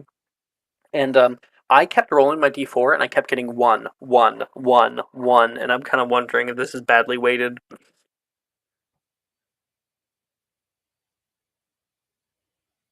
Do the water test. That is so much work. They're aluminum. So I don't think they'll float. Abria.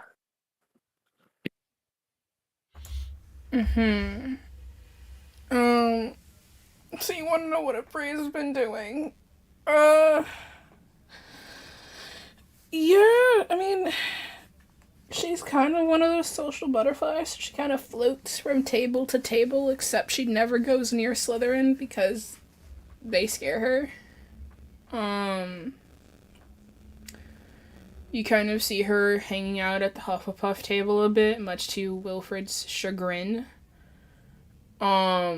She's mostly hanging out with Nolan. She talks to a few other people. She's friends with, like, Morgan and stuff. She talks to, like, Juniper and Delilah a lot, specifically Delilah. There's a lot of Quidditch talk. Then she kind of comes back to the Gryffindor table right when, shit's about to go the fuck down. And she's, Do you like, participate? armed. Absolutely. She's armed with a myriad of fruit, and water. Because she does not believe that this kid drinks water. Do you have Tergio? I can check if I have Tergio. I probably do. You have to attempt it. You can attempt it. Do not waterboard this kid. Hold on, let me pull up my fucking spell list. You're just giving him more reason to fear women. I mean, that sounds like a him problem. Okay. So, like, I have it attempted, but You may attempt it failed. now if you wish to. I roll with a minus. Because, I mean, does this count as nefarious purposes? Yes. Oh, God, thank God. Okay. So then that means I roll with a +3. Okay.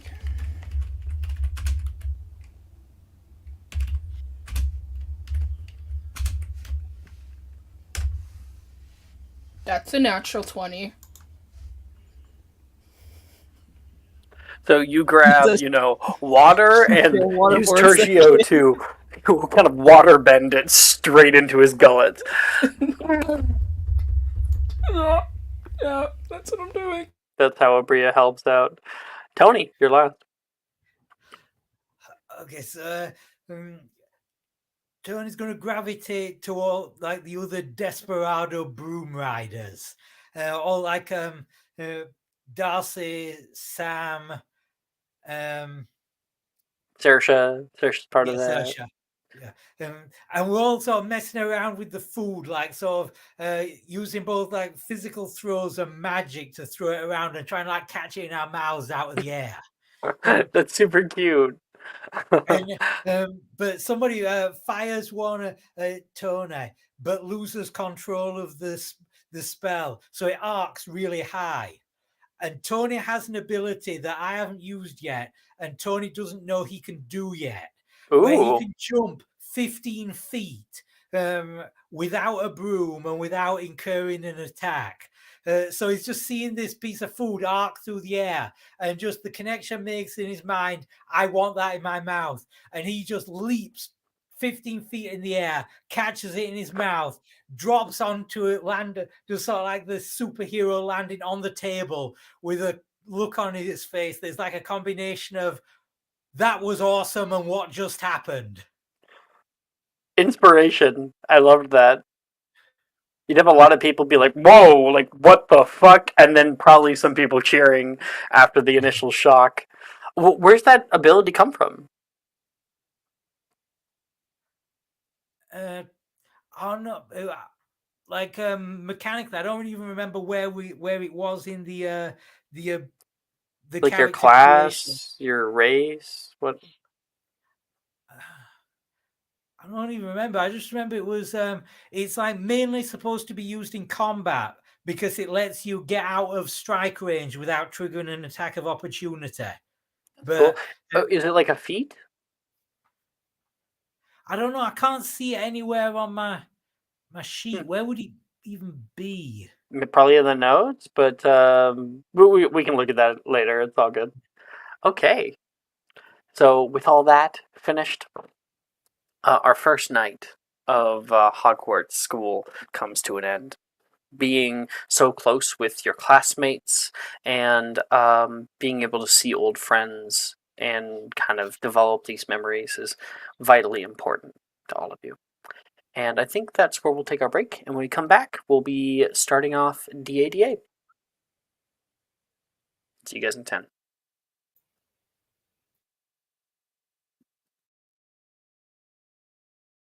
Are you looking for that perfect gift for that tabletop role player in your life? For that podcaster? For that little sister that keeps going on and on about shiny math rocks? Well, look no further. OBP Musical has you covered. Original theme music for your characters, worlds, podcasts, and more. Has your bard written lyrics about a party member's tragic demise? Let us compose to them. Or better yet, let us write those lyrics for you.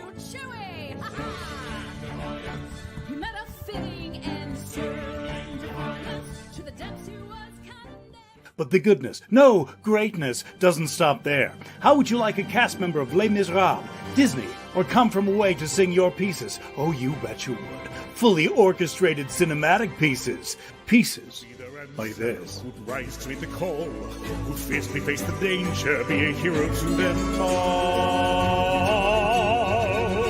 For the hordes of people We have 8 vocalists, 7 composers, 2 lyricists, and an admin team ready to take your request. For as low as $60 you can get your own musical theme. OBP Musical, making fantasy a reality.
You guys want to hear a joke?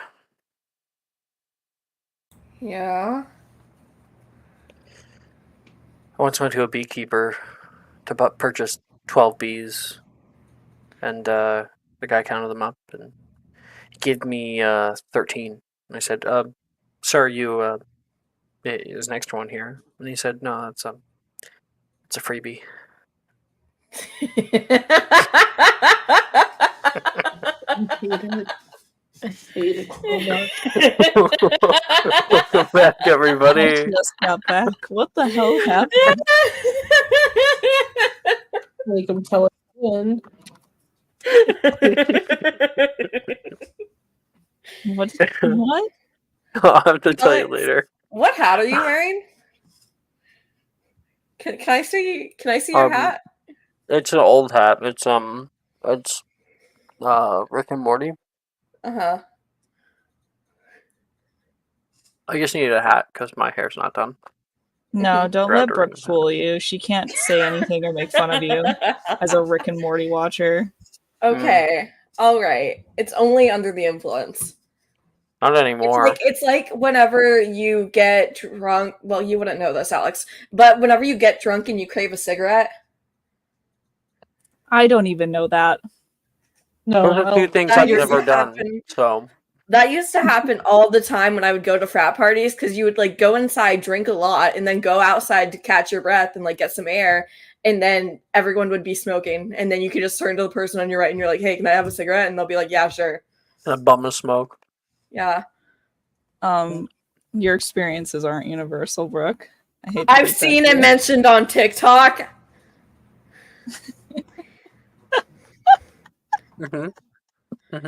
Whatever. DA, So DA. loud. I'm sure Ted will be able to validate you. Let's go to DA, DA. God. No one understands. No one understands me. God. All right. Say something in my mouth. Okay. Defense against dark art. Oh, I guess we can go back to the previous music that I sent before. Hogwarts Classroom. Open that up myself. Much better. There we are. Okay. You walk into the Defense Against the Dark Arts classroom, bright-eyed, bushy-tailed in the morning, and see the room has many rough-looking hewn stone blocks, about 3 feet tall, arrayed in a grid in the center of the room. Hello, class! Come on in. Don't worry about what's behind me here. Today, we're going to have the opportunity to learn spells of great utility. Locomotor. Who can tell me what it does? And That's a D4 Also guess. hand. I don't know. I'm gonna be able to. It's a history of magic, right? Maybe. Never mind. That's shit, the I third nat forgot. 20 you got in a row. Oh my God. I'm sorry, but I also forgot something, and I don't want to miss it. And I apologize that I did. But Oliver, before, during the sorting ceremony, there was another name. Enid Avery was called up last night. Oliver, do you want to share a picture of her before we get back into this? Yeah, I have it. Cool. Also, second year art for Oliver, of course. The flow is real. Not cut his hair. Huh? I need him to get a haircut. Not cutting it on purpose now because people have told him to do so. You know it'll stop growing if you don't cut it.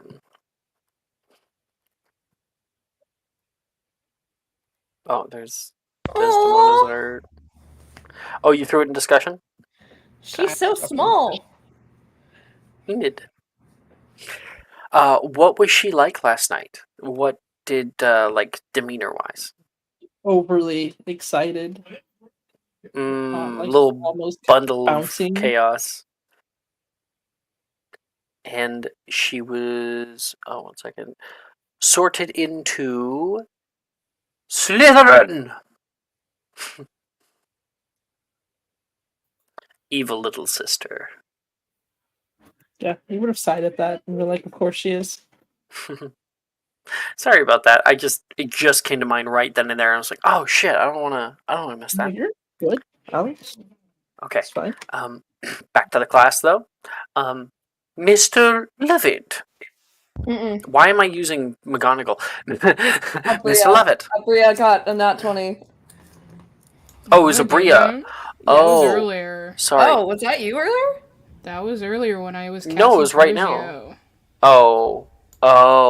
Oh, I'm an idiot. Where's Desdemona's Okay. role? I wasn't even gonna bother. Oh, wait a minute. Oh, So I thought, well- never mind. I thought that was her nat 20. All Yeah. right. Also, I feel like we all should know by now, I never answer these questions. hmm It's history of magic, right? Yep. Okay, thank you for answering me. 15. Nice.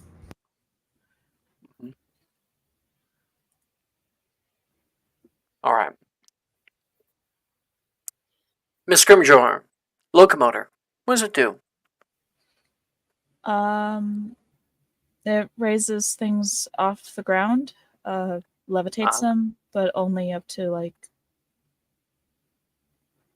500 pounds, I think. Wow. Very good. If only everybody could be so astute. 5 points to Gryffindor. She'll offer. I had grades up. There we go. I have to reset the house points here. Okay. She says yes. It lifts most heavy objects, and we can even move them along a path. The spell can affect up to 500 pounds, but if we can hit that number today, that will actually be up to your own grit. We're going to be using these big stone blocks to do so. Each one is 500 pounds or less, or near unto 500 pounds. So if you're able to lift one up and get it to 3 feet, then you've successfully cast the spell right. Have at it. And everybody must attempt locomotor, and you get 2 other spells of your choice. Recall, especially for Tony, that you now have access to the second year spell list. I just sent a link to it in discussion. I got mine. Go ahead. Locomotor is a charm, right? Mm-hmm.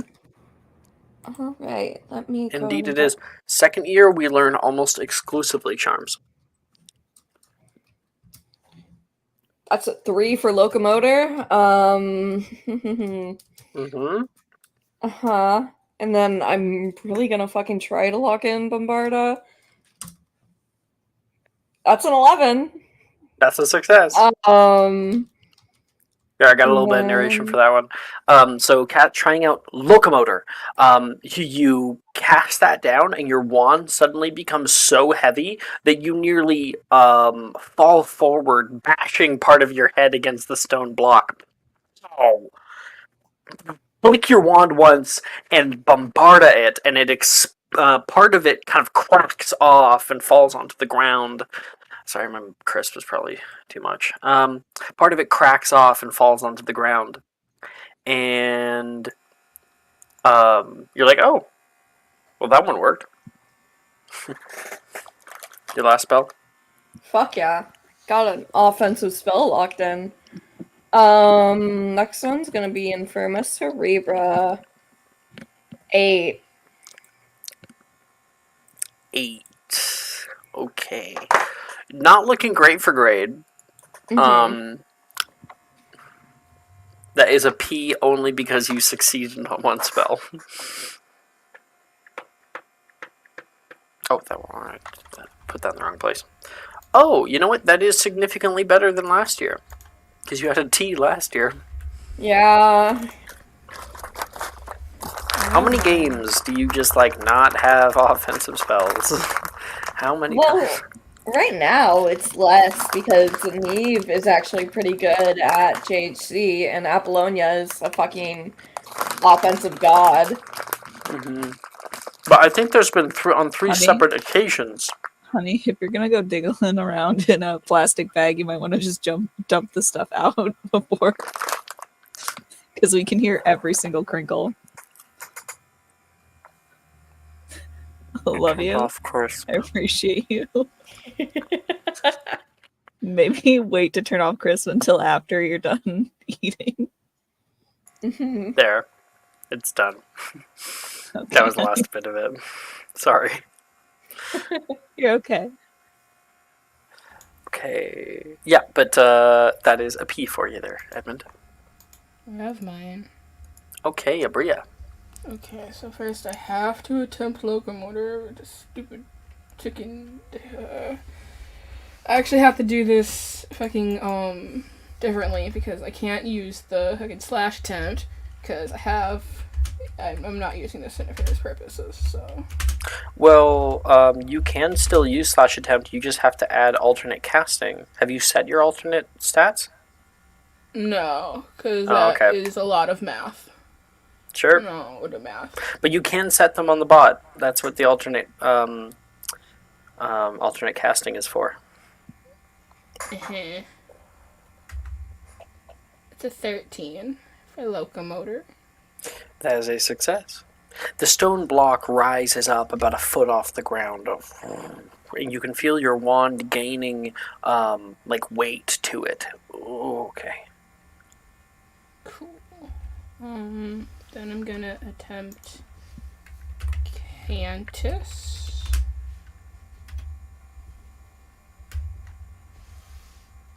That's a dirty 20. And then I'm going to lock in Locomotor Mortis.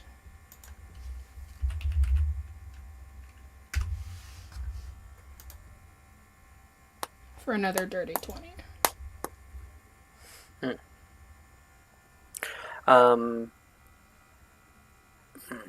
What was the first one you got?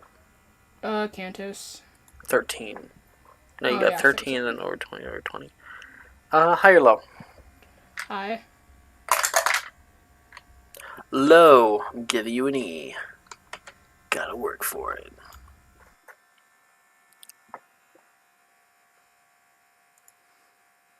You can see Nolan nearby attempting out locomotor.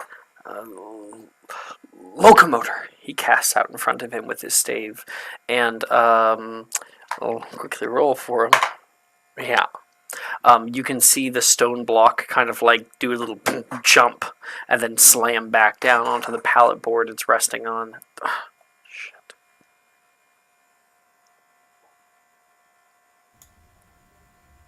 And she just kind of like smiles a bit, but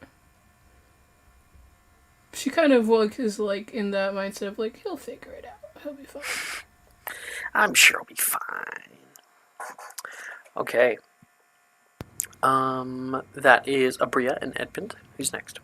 Real quick, can you tell me if like my mic is being really choppy right now? It sounded fine. Okay, sweet. I opened a program and I wanted to make sure that it wasn't like interfering with that. Yep. Say a soundboard. Start sending fart sounds. Yeah, exactly. That was my nefarious plan. You guessed it. I see right through you, Brooke. Who's up next? I'll go next. Tony fails on the first attempt at locomotor. Then he's going to try and lock in Bombarder. Okay. Yep, that works. Bombarder should now be locked in. And last one to attempt. Where was it? Arrest a momentum, because of all the crazy thrill-seeking adrenaline junkie stuff he likes to do on brooms. This is going to be necessary at some point. Absolutely.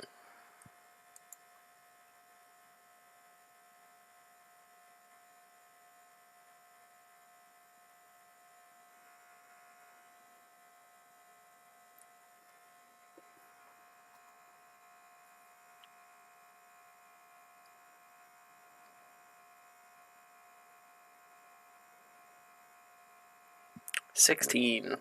So we got 6 on the locomotor, a 14 on the bombarda, and for arresto momentum, you're practicing. They do kind of have like a little jump off point. You're able to leap off the banister and down toward a hefty mat on the ground.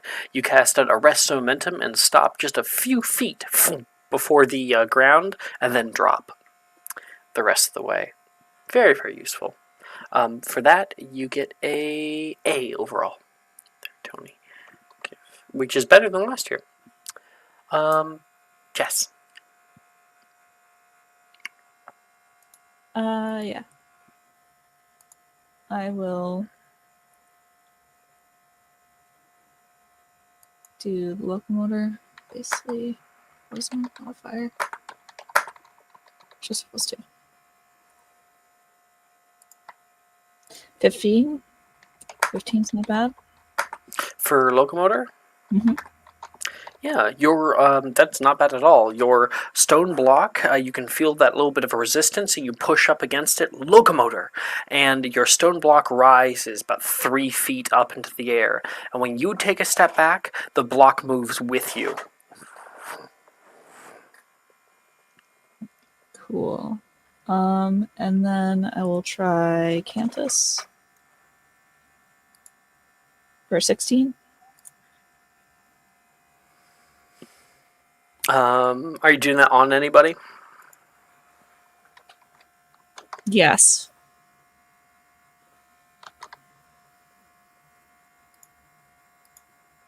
Who would be?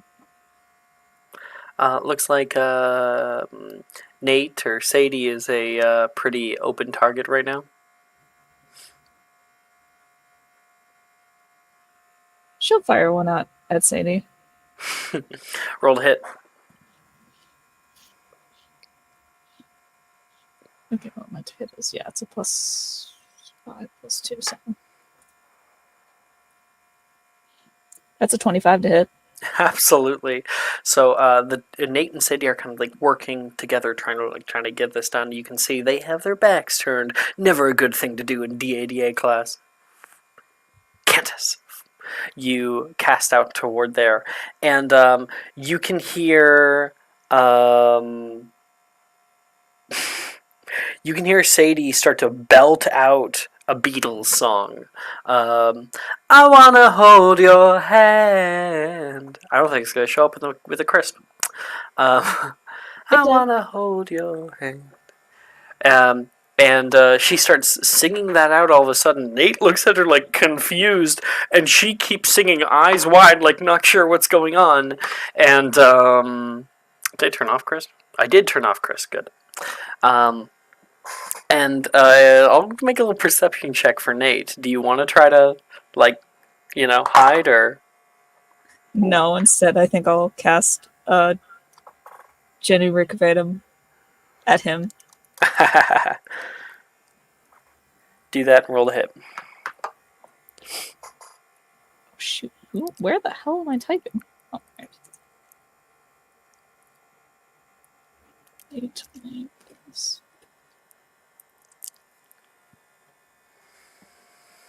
Whatever. 16. Yeah, that's a successful cast. 21 to hit. That'll hit him. So he sees that and he's like, "Oh, it's fucking Desdemona!" And Sadie's turning around, heard the singing just ending. "Des!" she yells out. And Nate starts running after you, like he's gonna catch you or something. And you're like, "Shit!" You whip a spell back toward him. He whips a spell forward toward you. His kneecaps get flipped around onto the other side of his legs, and he tries to run forward and ends up biffing it on his face. Let's see if his spell hit you. 19. Pretty sure that'll hit. Yeah, that'll hit. Yep. With a flick of his wand toward you, you are colishewed. Make me a dex save. Oh no. Okay. I don't. It's only a +2. So I don't have proficiency. 17. That's a success. So you like nearly trip, but rip your shoe off the floor as it had started to root down into the wood floorboards and rush away. You can hear Sadie kind of like laughing and looking at Nate, looking all weird on the floor. That is Desdemona. She will come back to like help back up. And with your rolls, what we got? 15, 16, 25? No, 15, 16, 16. That's a solid Yes. E. For Desdemona. You had an O last semester, so E this semester. Oliver, you're last. Yeah, he's gonna attempt with another.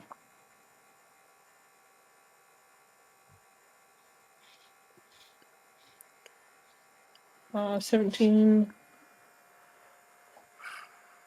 Yours lifts the full 3 feet up and can follow you around the classroom. You successfully got locomotor. You feel happy with yourself. Oh, he's gonna follow that up by aiming an Expelliarmus at Edmund, just cause. Bitch! Or 14. Make a spell attack.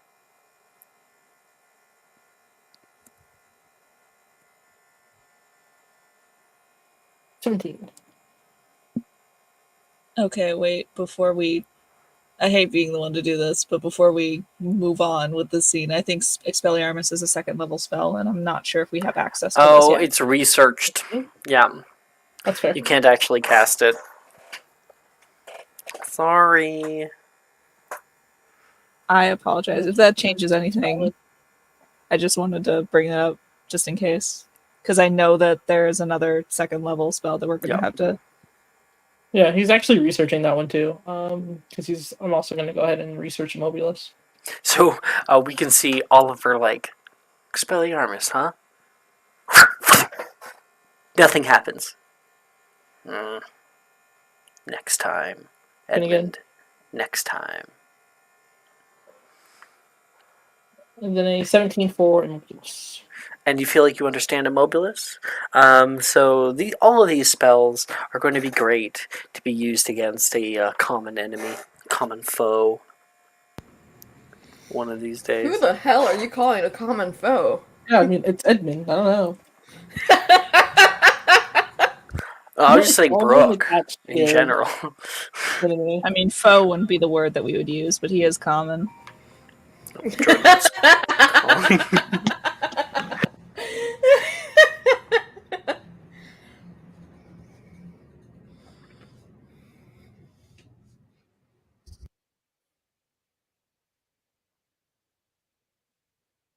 I think Edmund should get a gun.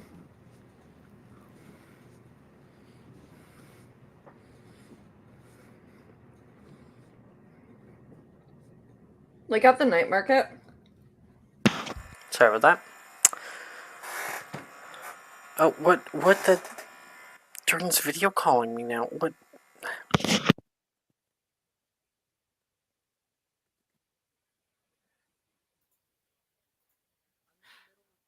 We don't actually need to go to the night market to get a gun. You could just read enough until you understand how guns work. Get an equivalent size block of steel, and then cast what is it?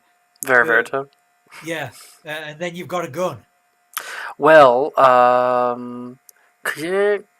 it has moving parts in it, which might not exactly work when it comes to that, because it turns one object into one other object. You can call it one object, but either way, guns are not allowed in this game. Not allowed, as I have said to Brooke on many an occasion. You're not allowed to conjure a gun. We're going to start charging. This was the thing I was testing when I made the padlock to see if Veriverto is like the T1000. You know, that it can't form complex. It can't do chemicals or moving parts. Just solid And metal shape. when we did that, it was like one solid object, right? There was no like internal things, right?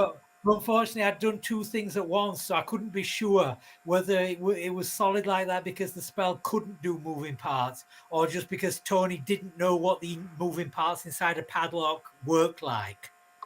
So it wouldn't have been able to create them More anyway. experimentation needed. Jesse, you're talking? I was just gonna make a joke. I was just gonna say that we're gonna have to start charging Jordan every single time he interrupts a session that he's not in. that It last one was a happens. butt dial, so Okay, yeah. every single time. Okay. We got so we got a 17, 14, 17. That's a solid E there for Oliver. All right. Oliver, because it is the first period of the morning, I think like when the bell goes and people start to head out into the hallway, because you guys got herbology next, a little.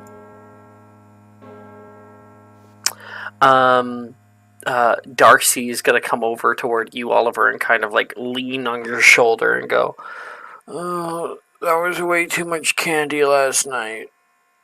I'm dying." I told you not to eat that entire bag of bots, and you did it anyway. She looks like she's gonna throw up. If she looks like she's like seriously he's gonna like turn her in a direction, like just away from him. Like, that's maybe fresh air will help. Your mom's like Pomfrey, right?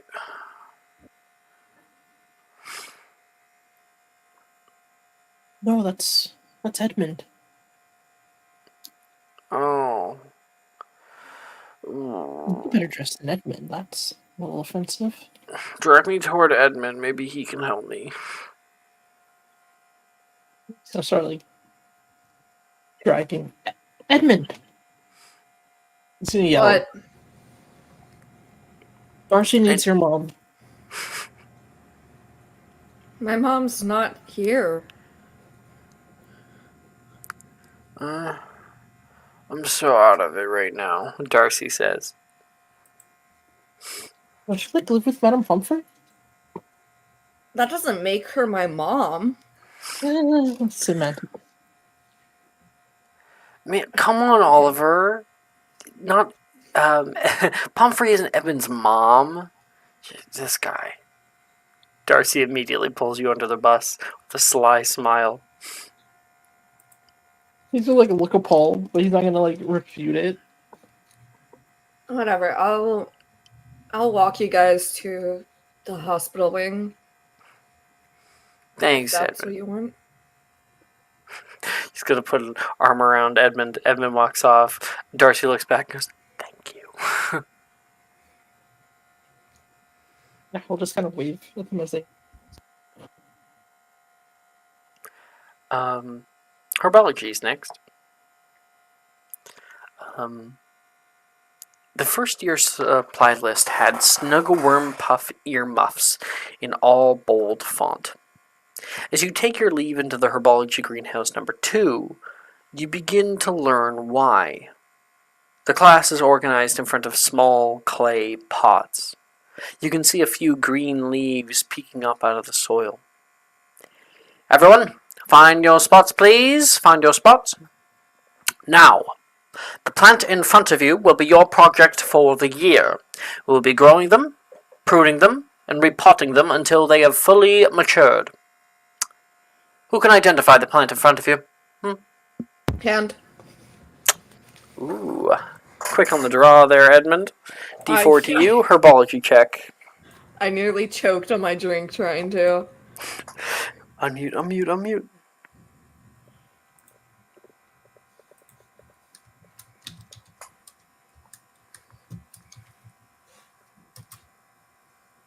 Damn.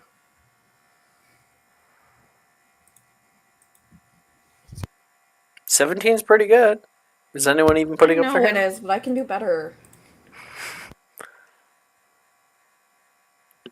Doesn't look like anyone else is. I'm not putting up my hand. Mr. Levitt, What would this be Oh. rolling to try? herbology. You want to try it? Give it a Yeah. go. Levitt wins. With the D4, precisely, actually. Mr. Levitt, you seem keen. Mandrakes. Indeed. 5 points to Gryffindor. You hear a collective groan. Gryffindor house is so big this year. And I think Janice will put a hand on Tony's shoulder and be like solidarity for not being picked. Anyway, she says the mandrake plant is a particularly needy plant. They will need watering daily, so we'll have to spend a few minutes every day here to make sure they mature properly. Absolutely no wands are allowed out in class. We don't need a wayward spell cracking a pot and killing us all. Killing us? Billy exclaims. Well, not at this age, mind you. But a fully matured mandragora has enough concussive force to crack stone or kill a troll. Which is why we will be wearing our protective equipment as we repot them today. Sprout gestures for everyone to put on their earmuffs and proceeds to grasp just below the leaves of the plant. Get a firm grip and tug upward. Terrible scream comes out, and you all stare out onto the ugliest damn root baby you've ever seen. Let me get a picture for you guys. Here we are. Monday morning discussion.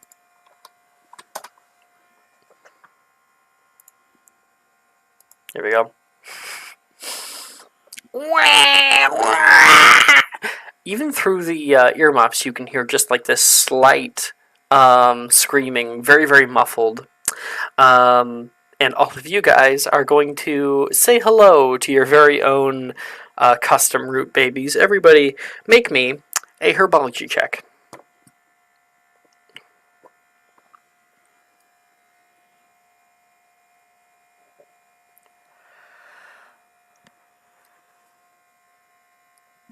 I love this guy specifically. He's my favorite. I have a little desk plush one that I got for Christmas. And it's taking everything in me not to pull him right now. Some POV me in the morning. Which we actually do have him immortalized in a sticker.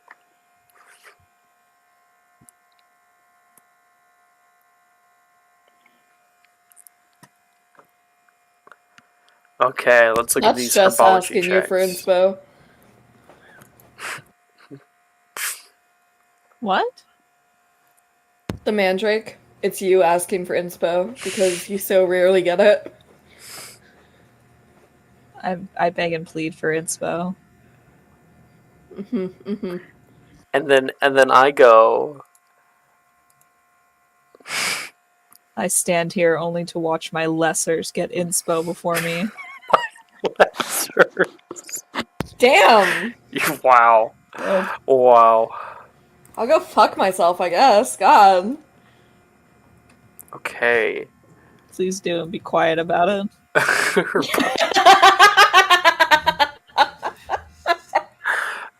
Edmund, how's your herbology check? Not 20. Oh, damn. Fuck, okay. 5 more points to Gryffindor. You get Chinathy. I refuse to acknowledge that. Desdemona. I got a 19. 19. Okay, not bad at all. Oh, wait a minute. No, hold on. That's wrong. That's wrong. I did roll d20. I gotta do that. It's a 17. I accidentally rolled a 20 minus 1 instead of rolling instead of getting it. Yeah. Oliver? 11. 11, you said? Yeah. Yeah. This would be a terrible time to use a wish, but I'm That's a debating it. that's a. I, you can. That 11 is technically a pass on this. Oh, I'll keep it. That's fine. Abria, 9. make me a con save. Tony, 19. nice.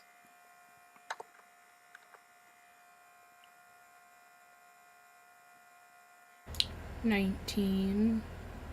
Nice. Okay, so Abria, everybody else starts like pulling up their mandrakes out of the soil. It's a very loud in here, even with the earmuffs on. You go to pull yours out, and it's like writhing around in your hand. Ugh. And it screams so loudly. There's kind of this weird ringing in your ears. Your eyes begin to go a little bit like blurry, and you quickly put it into the next pot, grab the nearest bag of soil, just rip that bitch open, and just pour it on top to drown out the sound. And it's also at this time that I would like everybody to come up with how your mandrake looks. They come in a wide variety of sizes, so you kind of have full creative freedom over its unique brand of ugliness. Desdemona, how does yours look?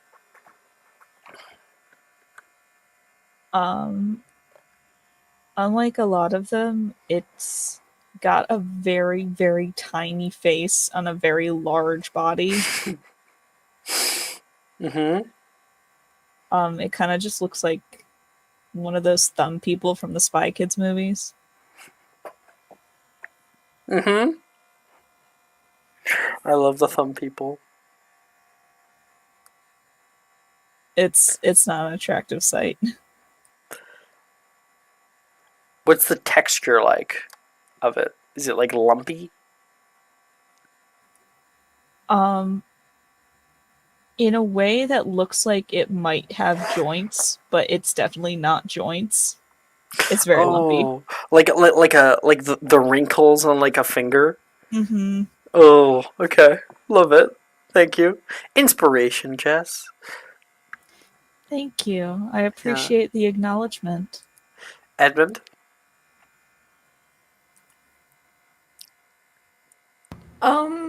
So Edmund's is pretty lumpy.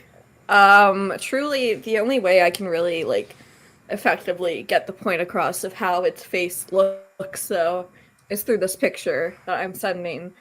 It has teeth. No one knows why it has teeth, but it has teeth, or what appears to be teeth. Its eyes are like partially swollen shut.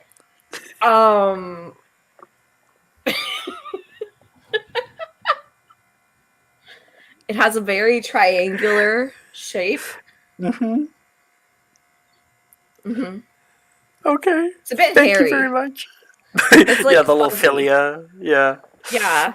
All right. It has a little tuft. Top of its Yes. head.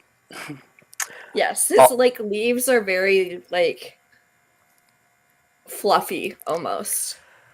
Ooh, fluffy. They have like a fuzz on them. Yes. Love it. Thank you very much, Brooke. Oliver. Give me like 1 second. I had it and then it did something really weird. Went away.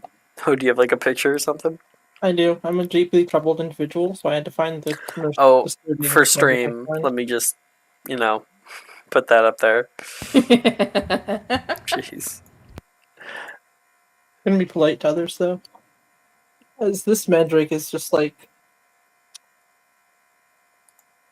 deeply disturbing looking. Oh, oh, it's like the baby in the original Pixar short.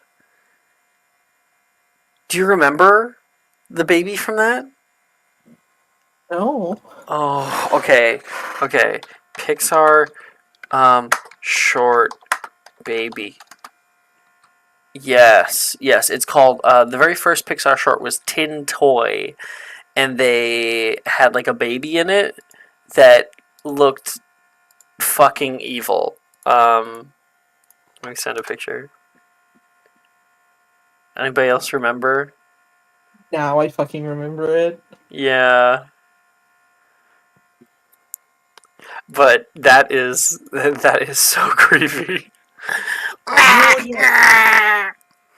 You know what it also reminds me of? In Total Recall, like the secondary person living in that guy's belly. Or when Arnold Schwarzenegger's face explodes just before. Or Hellboy 2. Similarly with the guy living in the belly, like the I'm a tumor.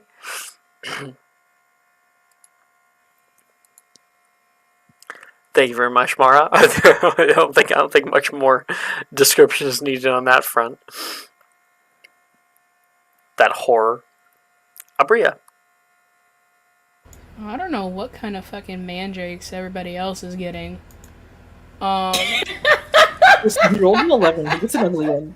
So, like, I thought about this, right? And, like, Abria rolls low, and, like, it's not that it's ugly, it's that if she ends up killing this thing, is she a bad person?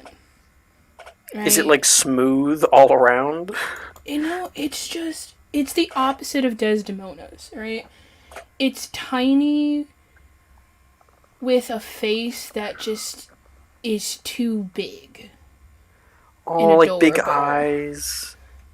Big cheeks. There you go. She got the normal mandrake. There's no soul in those past those eyes. She's gonna have to kill that thing at some point, and she's not gonna be good. This thing unironically says teehee. Yeah, this is the reason she had to make a con save is because it looks up at her and goes, "Mother." Mama. Sorry, Maya. No, that's exactly it. It's just this thing is looking at her. See, it's upset my dog.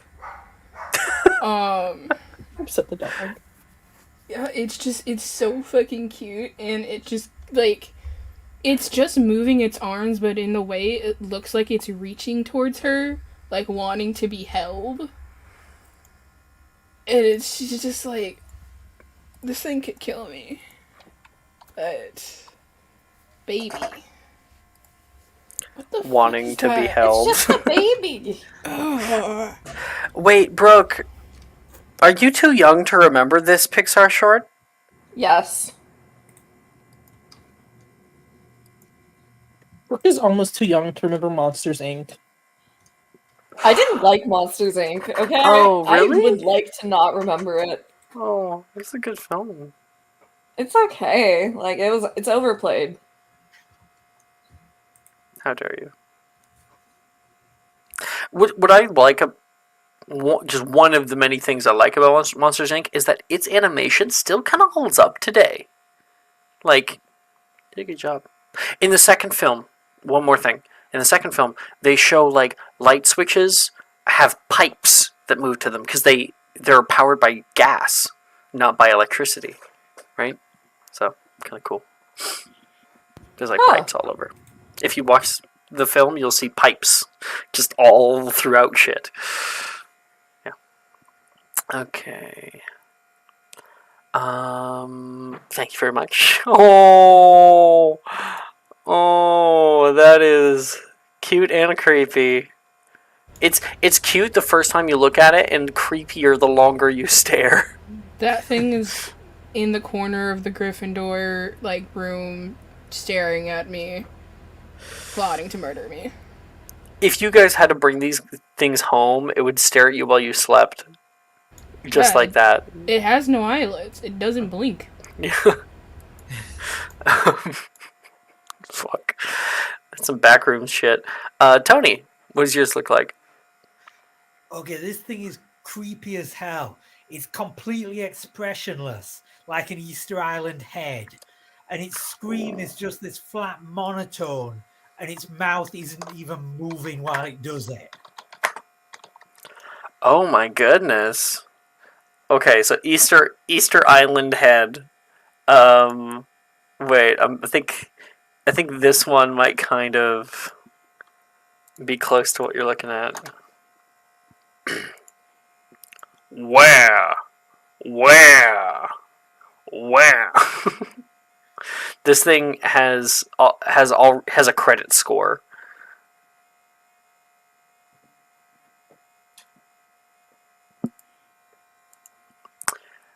Okay, that is herbology. None of us rolled low enough, or rather, Abria did, but she saved it herself, to end up in the hospital wing. So, congratulations.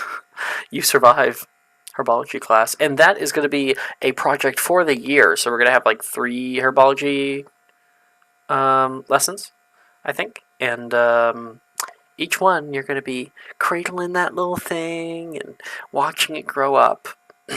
Hey, Jess, I have a question for you. For me? Yes. Yeah. What's up? Can I pay Desdemona to switch my mandrake with somebody else's that is better? You bet You're- she's gonna make a herbicide potion already, so yeah, go ahead. Wonderful. You're abandoning your child? Have you seen that thing? That thing will find me.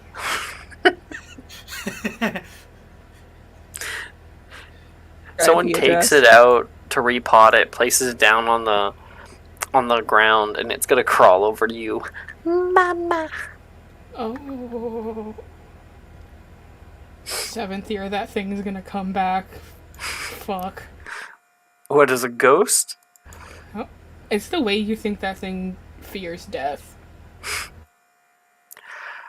Alright, our next class is History of Magic class. And of course, we all enjoy the sallow tones of Professor Binns. In the cold months around September of 1289, the first International Warlock Convention took place in the beaches of Regulum, Sicily, to discuss the political climate of the Muggles. The obliviation of King Edward I came as an act of political sabotage to the Sardinian sorcerers in attendance who wore red robes in defiance of the writ of acceptable attire of 1123. In 1243, we see... Everyone please make me a con save.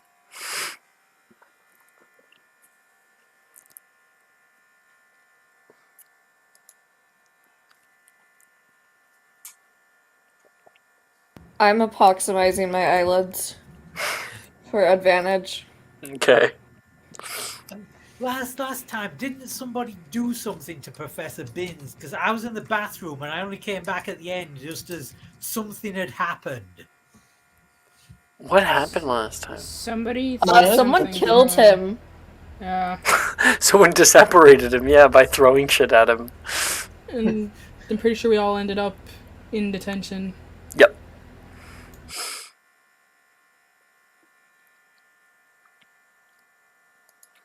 Okay, going down the list here. Edmund, con save. What is it? 18. Okay. Desdemona, 15. 15. Oliver, 18? Abria, 19 again? okay. Tony. 16. Man, everybody stayed awake and everybody earned yourselves E's, so that's pretty awesome. Yeah, you learn about the very first International Warlock Convention, a bunch of the things that were surrounding it, and one very important fact, which is that the Sardinian sorcerers wore red robes in defiance of the writ of acceptable attire. So that is your History of Magic class. Our next class is Potions class. Super duper simple. Everybody gets to pick a potion to make.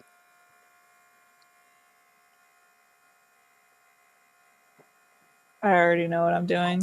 You, of course, have the expanded list I of do potions as available well. to you in second year potions. So I'll quickly throw up a link to potions in discussion. I'm gonna start a bit that might be familiar to some people. I also have. Are you just throwing shit in? No, I'm not Mara. Honestly. That's Mara's job. I don't do that shit. But I'm ready Yeah, whenever. I sit next to Drusilla with my grade. Get any help? No. I'm going to make a herbicide potion. Not in this class, at least. There's plenty of classes we do group work, but this one's a solo. Okay, Abria said she was ready, so I'm gonna do her first. Hmm? Oh, mine's real simple. I'm making a Euphoria potion. So Fair. that's a 9. It's ruined, but it's fine. It's not ruined. That is a flawed It's Euphoria my business. It's my business. Don't worry about what I'm gonna do with that. Do you want to try to ruin it? Please. Okay. You may roll a d4.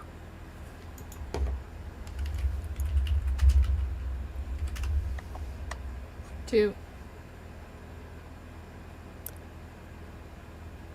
So puts it down to 7. Okay, I'll give it to you. As long as you are willing to take a D. I have no fears about getting into Cell Club. I'm fine. Yeah, that is true. Okay. You make a ruined Euphoria potion. It's more useful this way. Okay, Abria's done. Desdemona, you said you had a thing? Yeah, I made a herbicide potion for 23. Herbicide 23, that is an exceptional herbicide potion. The herbicide potion specifically says, when this potion is poison is poured directly on a magical plant, the plant immediately withers and dies. There's only enough poison to affect a plant that fits within a 5-foot cube. If the magical plant is larger than a 5-foot cube, the affected area will wither, but the plant will not die until the entire plant is withered. So you can poison a plant, any size plant, or you can kill a plant outright. Oddly useful throughout the game, in like little specific places. You got like a 23, so that's gonna be an O for you. First O of the year. And then I heard Edmund was ready.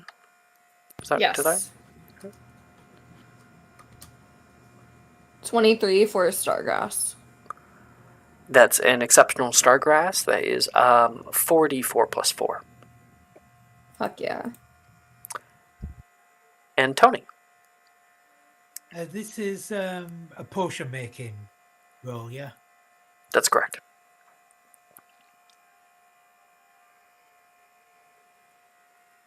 $18 for more of the Euphoria stuff, because Tony's had a taste of it and he wants more. It's not addictive. It's not addictive. But yes, you can get a regular quality. Wait a second. Are you proficient in potion making?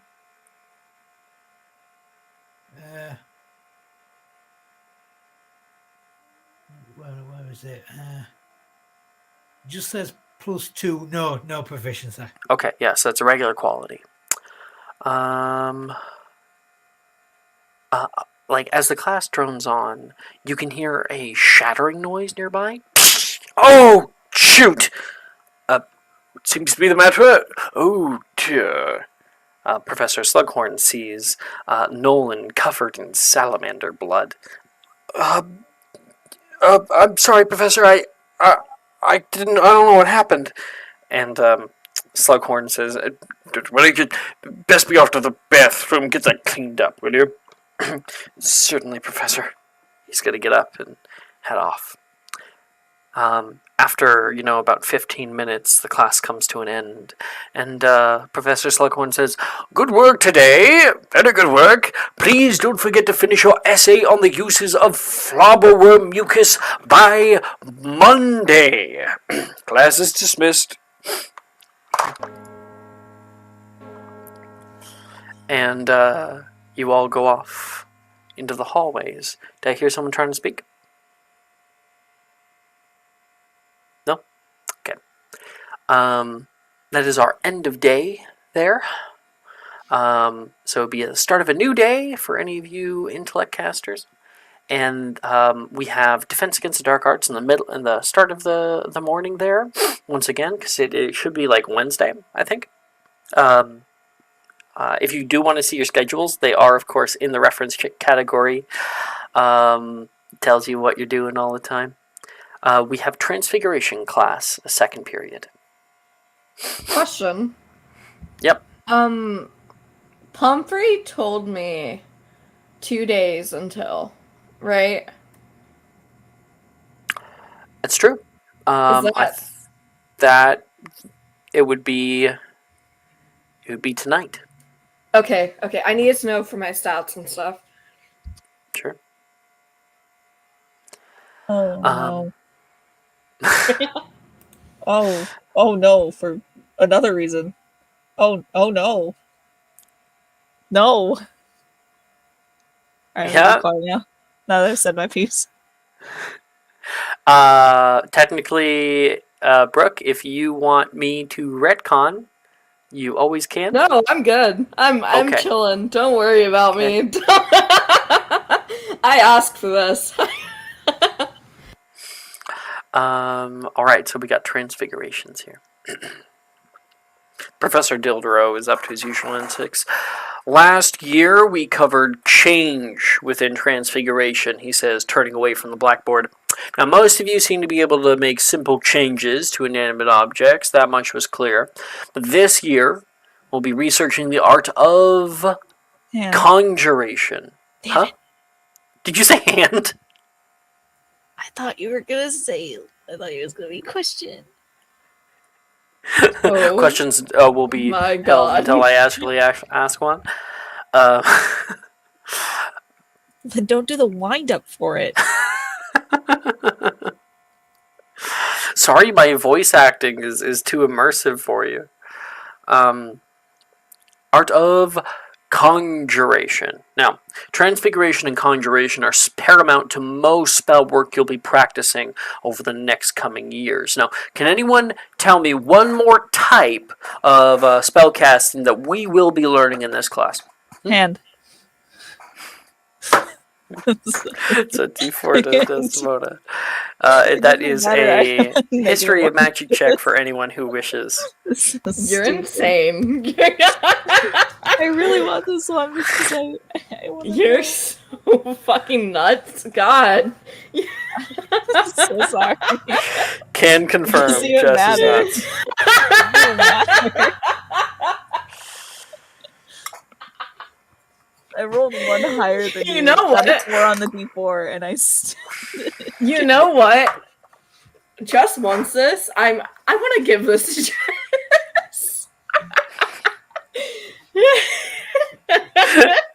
Sure. Is this to patronize me? No.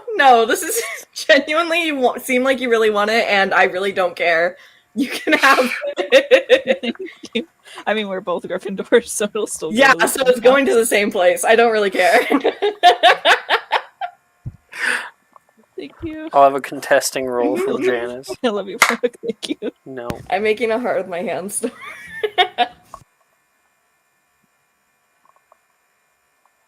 What'd you get? 12. Miss Scrimgeour. What is one more type of spell casting that we'll be learning? Conjuration, regular transfiguration, and... Transmogrification. Professor. Indeed. Transmogrification is the act of change within living organisms. Now, last year, transfiguration taught us the law of equivalent exchange. Anybody remember it? Hand. Anyone gonna contest that? Janice will contest. Janice No, can contest she these didn't. nuts. She didn't roll very high. Evan, roll. Hold on. Now, do you recall the law of 25. equivalent exchange? Not at all. Oh, shit. Um. I do, but like I don't remember how to word it. You know? Mm-hmm.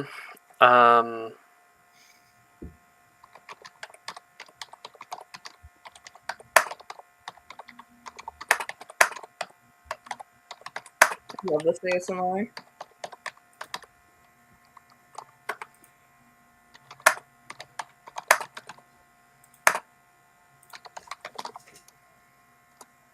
There. Mr. Lovett, how about we go with you? Transfiguration requires an equal transference of value and weight. Well said. 10 points together to Gryffindor. Got the golden year here. You know? High five.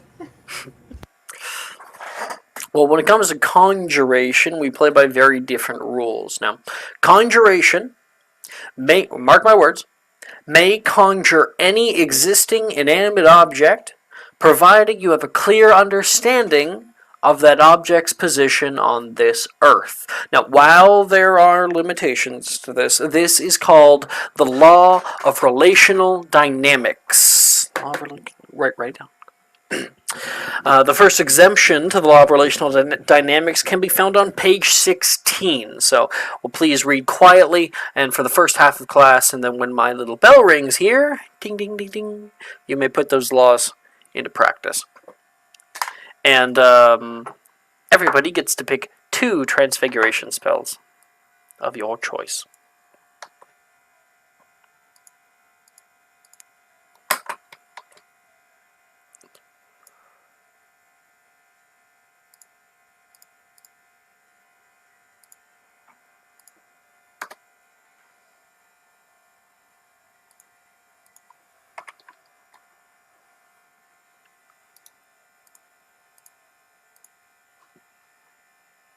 You guys just tell me when you're ready.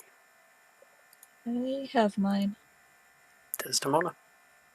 Okay, I'll go Nebulous and Obscuro.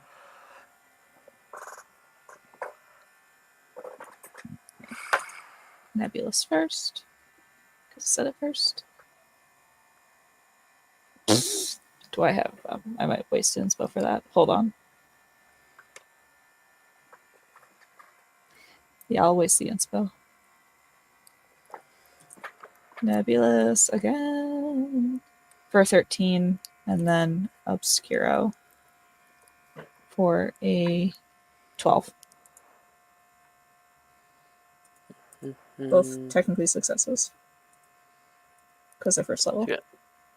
9, 13, 12. Okay, so 9 was redone It's only a to 13, 13? 12. Yeah, it was made Okay. into a 13 by Okay. inspo. Yeah, you cast out Nebulous, and the entire classroom fills with a thick cloud. Nice. Some of us are grading 6-year papers. And as much as I would love to procrastinate, I do have to finish this by the end of today. Get rid of the cloud, please. The Obscuro at him. I think it might say you can see. Double check that. Okay, I'll check. Create 20 miles. There's obscured. The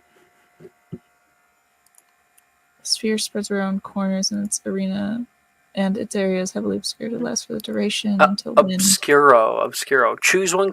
Oh. Obscuro is choose one creature you can see within range, and Nebulous makes it so you can't see him. All right, can I dispel Nebulous and then cast Obscuro? Yes, you may.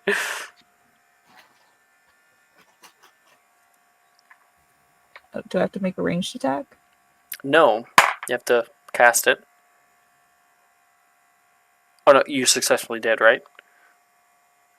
That is a 27 for his dex save. Wow, So it's remarkable that he didn't save, right? That's a failure. You cast out Obscuro, and he's like there grading papers right now, looking quite bored. And then like he like feels something in the air and puts his hand up, and just at that moment a black blindfold conjures out of thin air and tries to wrap itself around his head. I'm gonna try He to be puts it down to the ground. as nonchalant as possible. I'm gonna like kind of like point towards like Wilfred, like Make a deception check. come on. Shit, that's also +7. Are you like laughing like, oh my goodness, Wilfred? You know. Mm-hmm. 16. Insight. Taking a subscriber. Thank you, Maya. I love how Maya has That is really an worked into. unnatural 20. You beat him. Mr. Gideon! Huh? Wilfred looks up completely. I've been good. Wilfred says, nothing's on fire. He holds the black blindfold. What is this? I don't need to know about your personal life, Professor. He looks at it, looks at Wilfred like, oh my goodness, I cannot believe you just said that.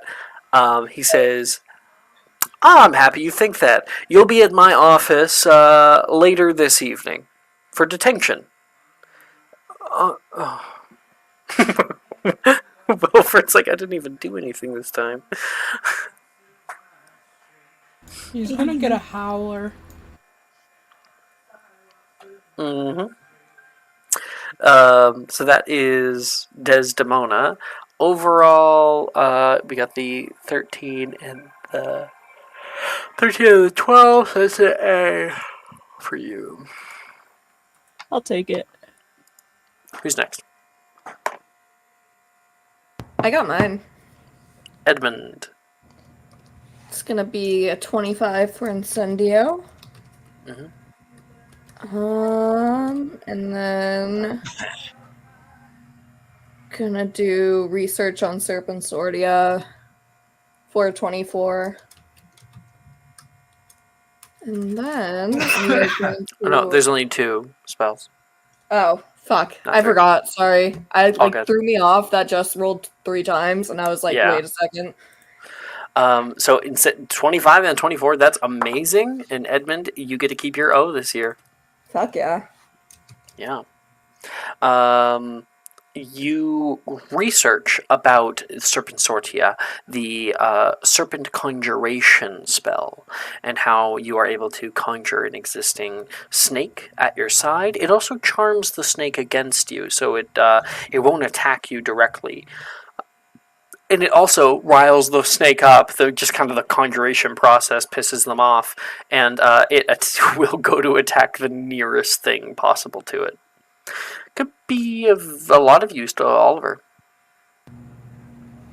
I wonder if I casted Serpensortia, would Oliver appear?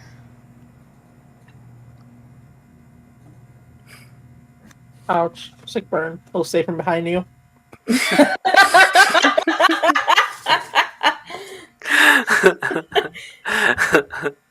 Evan That's was an O definitely for you. like saying that to someone sitting next to him loud enough for Oliver to hear.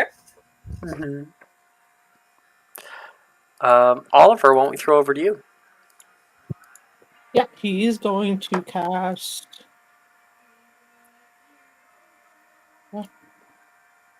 Think first. Obscuro. You know what? Now he's going to cast it at Edmund because he's being rude. Damn.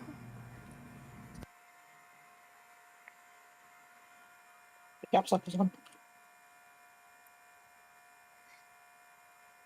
For a 16. Edmund, make a dex save. Okay. The fuck is my dex?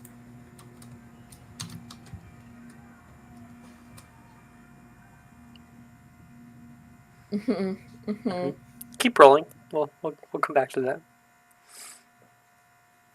Yeah, and then we are going to also research Serpensortia.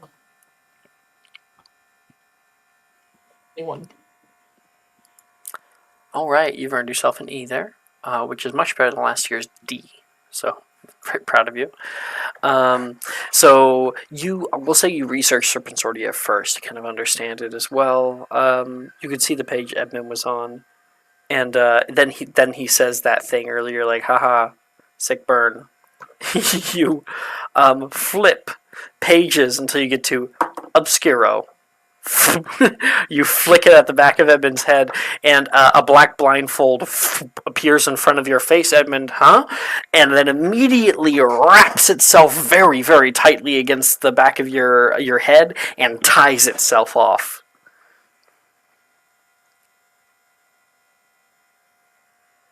I could be so funny right now.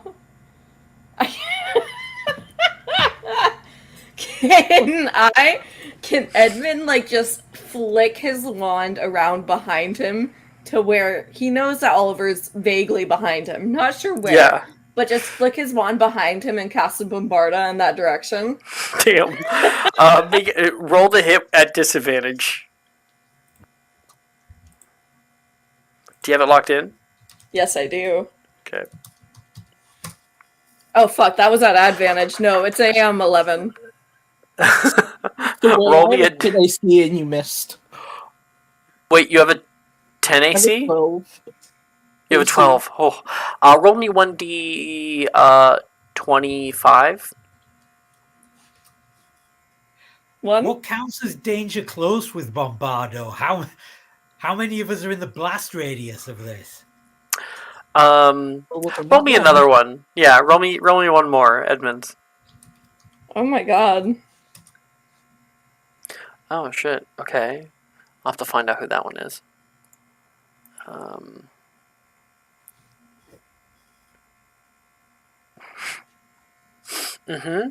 So, your spell gets flicked out behind you. There's a large boom that explodes on the side of the room. Dildero has to look up, like, what the fuck's going on? Desks blow open. Pieces of wood shrapnel fly over, and the two people who are caught in the blast, one of them is Darcy, who's just come back from the hospital wings, like, hey guys. And Reese, who is like in the row behind them. So kind of we'll have a Wilhelm scream in the background. Yeah, Mr. Lovett. What? Somebody get the blindfold off him.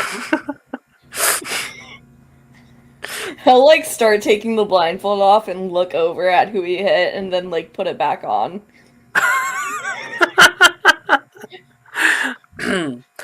Well, Mr. Wilfred, I guess we won't be the only ones in detention this evening. I got company.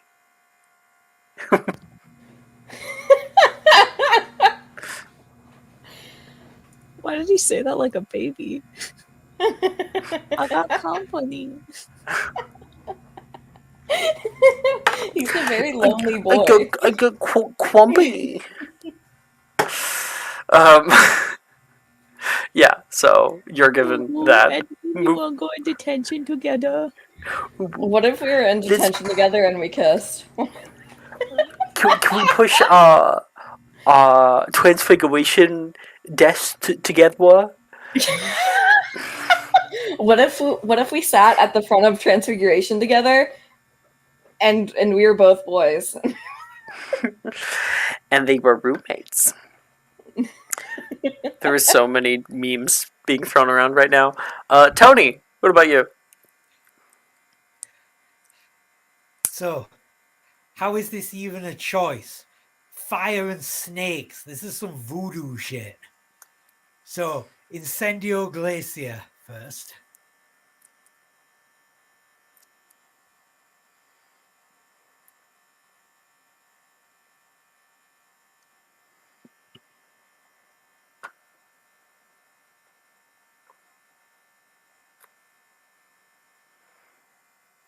Not work.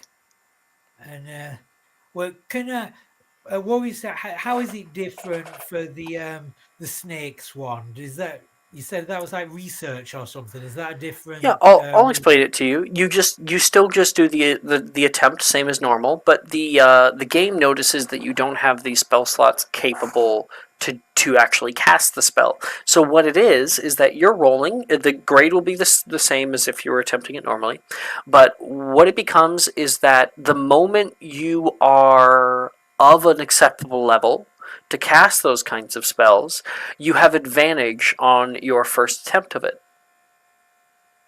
This can come in handy if, like, for instance, we have an adventure that you level up right before.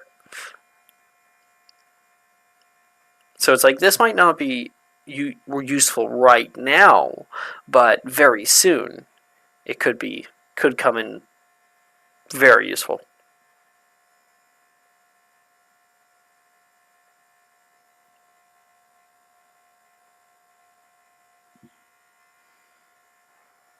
Yep, 24. So what did you get on the original one? Incendio Glacia? 7. Ooh, 7 and 24. I'll give you an A. Here we go.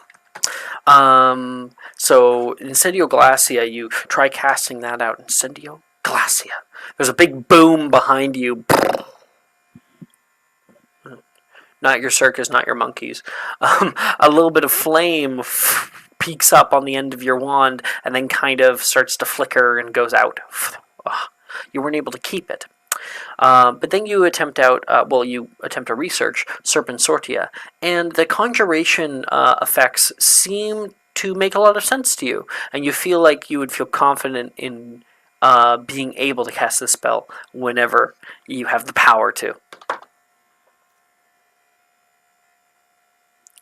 All right, that's Tony for you with an A. Abria, you're last.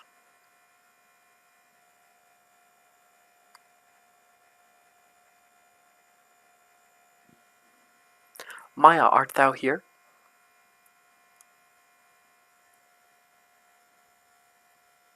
Is she finishing an Oreo, perchance? Might No, be. never mind. She is Maybe, here. She is maybe rolling. choking on an Oreo. You calling it amber lamps. Summoning Maya. It's a 16 and a 10. Girl. What are you eating? What's We in can your hear the Oreo. What? It's not an Oreo. I'm eating fucking Chipotle. Fuck yeah. We upgrades, people, Okay. upgrades. Valid. I'm eating chips and guac. Oh, so you're I'm joking. Oh, shit. I'll fight you. I've actually never had Chipotle. I fucking love homophobic restaurants. What? I feel like they have the best food, like Chick-fil-A, I was gonna say, I don't know, but Chick-fil-A, 10 out of 10. right?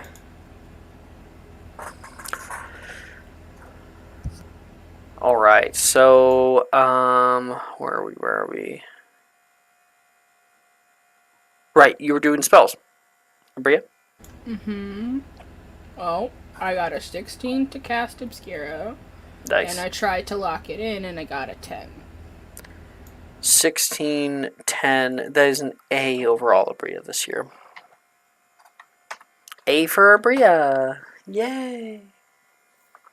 Well, you can hear the bell go.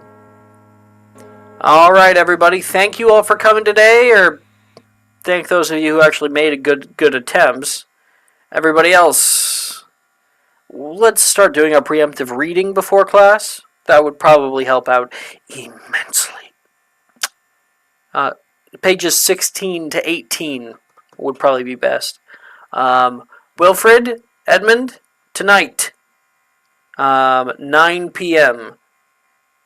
Do not come by my office. This classroom will suffice. Pomfrey will talk to you about that.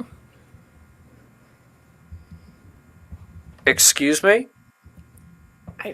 I'm not trying to be. I'm not.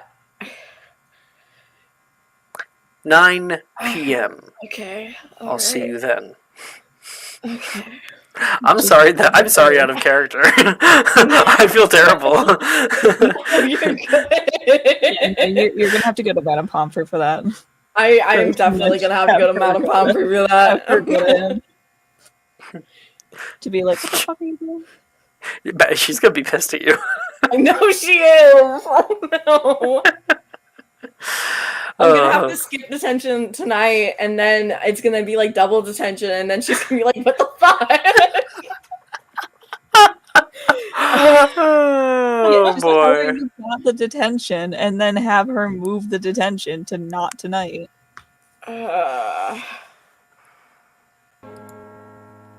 All right. So, everyone heads out. Who has the highest passive perception? Never shown. You have a 17, Oliver? Yes. Okay. Anyone else? For sure, it's I got a Oliver. 12. 12. I have 15. And because of her unique connection to this individual, Abria. I hope I'm not fucking up. I don't think I am. Could you please make a perception check? Yeah.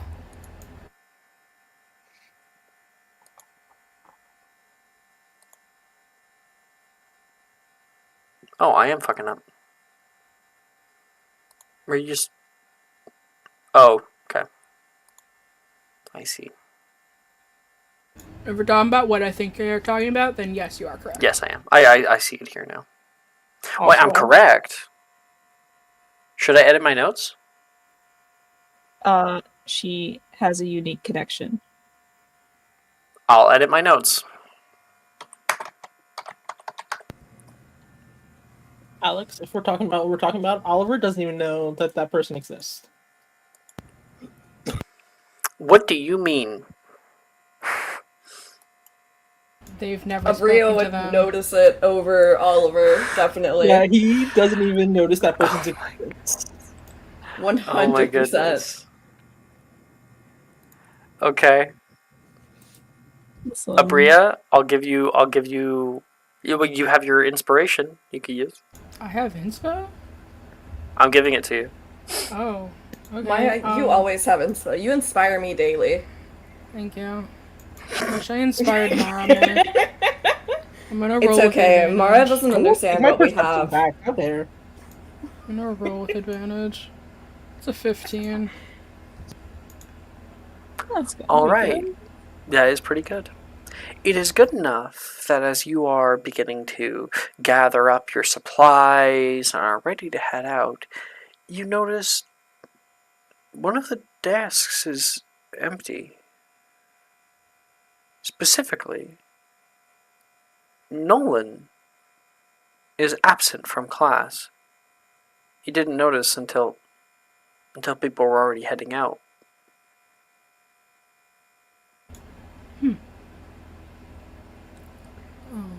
Hey. You have Charms class coming up next. Wonderful. Okay. Am I allowed to do something with this information? If you wish to. Okay, cool. I'm gonna go to Wilfred. Yeah, he's just grabbing his notes, which mostly have like scribbles on them, and is like looking into his bag and just stuffing them in, crumpled up paper style. That is so disorganized. I know where everything is.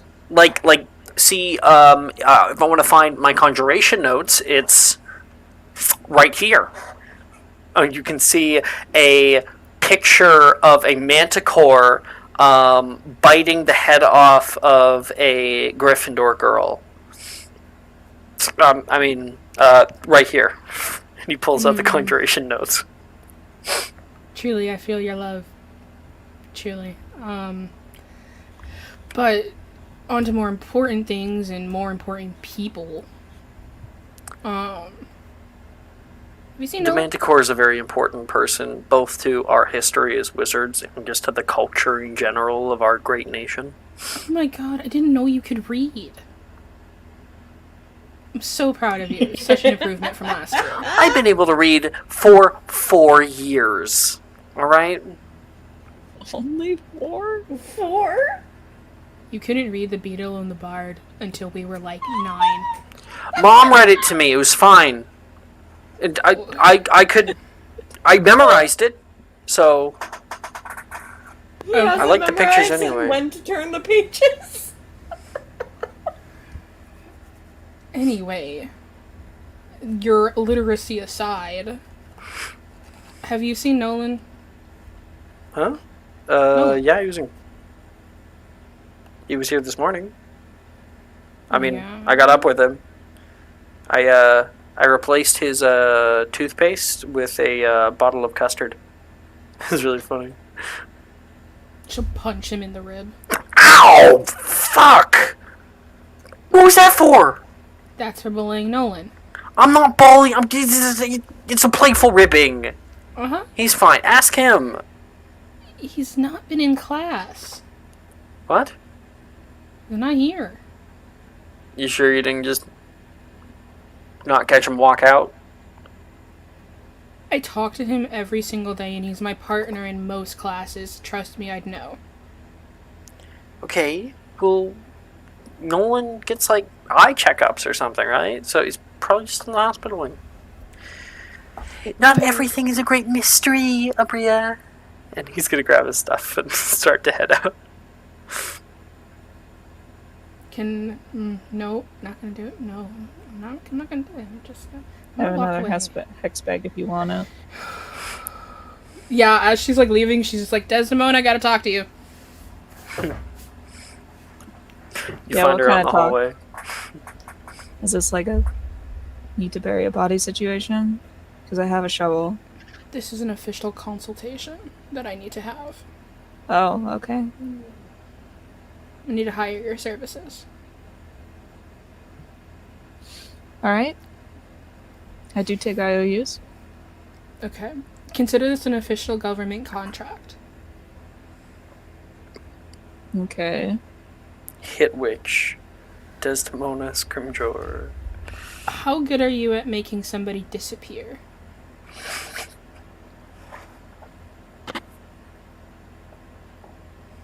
You see like a slow smile creep over her face, one that like doesn't reach the eyes. I could be pretty good at that if given the Good. opportunity. Good. And let's say you make this person disappear. How good are you at making sure it's really hard to find them?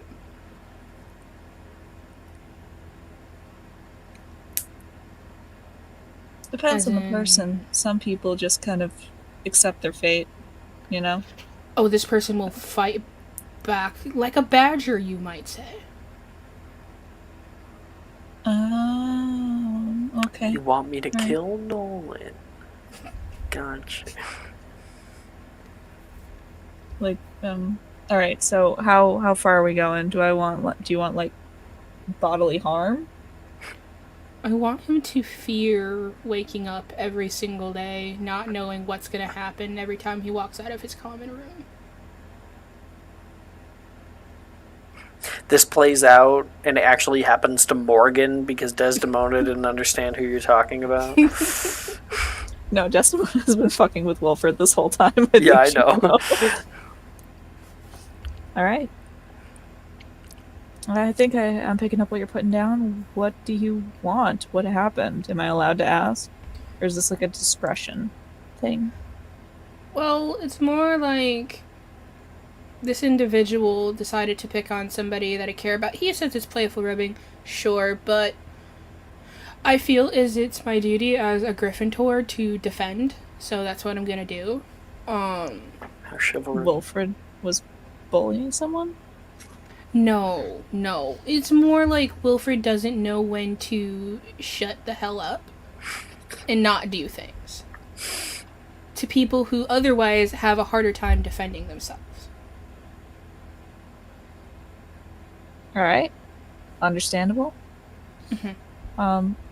What happened to this person? Did they like fall down the stairs or something? Did he, Well, I have a hang running by their theory. underpants from the rafters? Wilfred replaced their toothpaste, and now I can't find them, so I'm sure those two things are correlated. So. Oh, okay. I don't know who you're referring to, but like, could try a bathroom maybe. They're like washing the stuff out of their mouth. That's what I would do. So bathroom, hospital wing. Okay, that's a lot of places I gotta check. There's a boys' bathroom on this floor, I think, if you're talking about a boy. Maybe I am. What of it? Who told you anything? Abria. If we're ever gonna do any kind of covert anything, allow me to warn you now that doing that will just make you more suspicious. By chance, do you have any hair on you?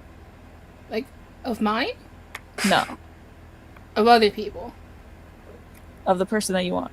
It'll make things a little bit easier. Oh, I mean, I have several people's hair, but okay, here you go. I don't think you have Wilford's hair, but you might be She's able to been so, procure like, some in Charms class. You think I haven't defended that kid's hair? You haven't in character. You can get some in Charms class. Okay. Bet.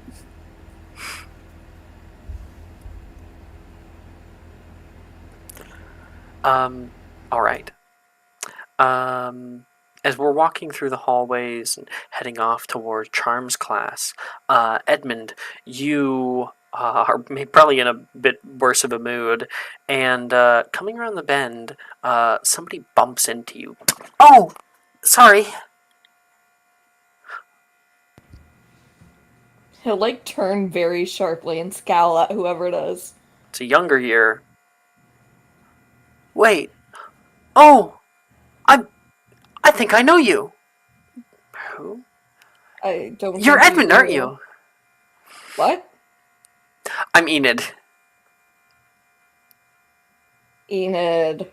You must be the boy that Oliver just talks nonstop about. Avery? Yeah, he's my brother. He's your brother. Yeah, I know. I get a lot of behind the scenes stuff with him. He can be very quiet, but he really likes you. He does? Oh, sorry. I thought it was like obvious how much he has a crush on you. I have to go. He's going to walk away. It was nice to meet you, Edmund. Roll He is to be keeping. panicked. Yeah, he is keeping his head down, and his face is so fucking red right now. Mm-hmm. I'm taking the shot into the forest at the first chance I get. And like the camera like follows Enid's face as she's walking, waves over toward you, and walks away, and like her cute little face turns malevolent and sinister. Friendship ended with Oliver. Enid is my new best friend.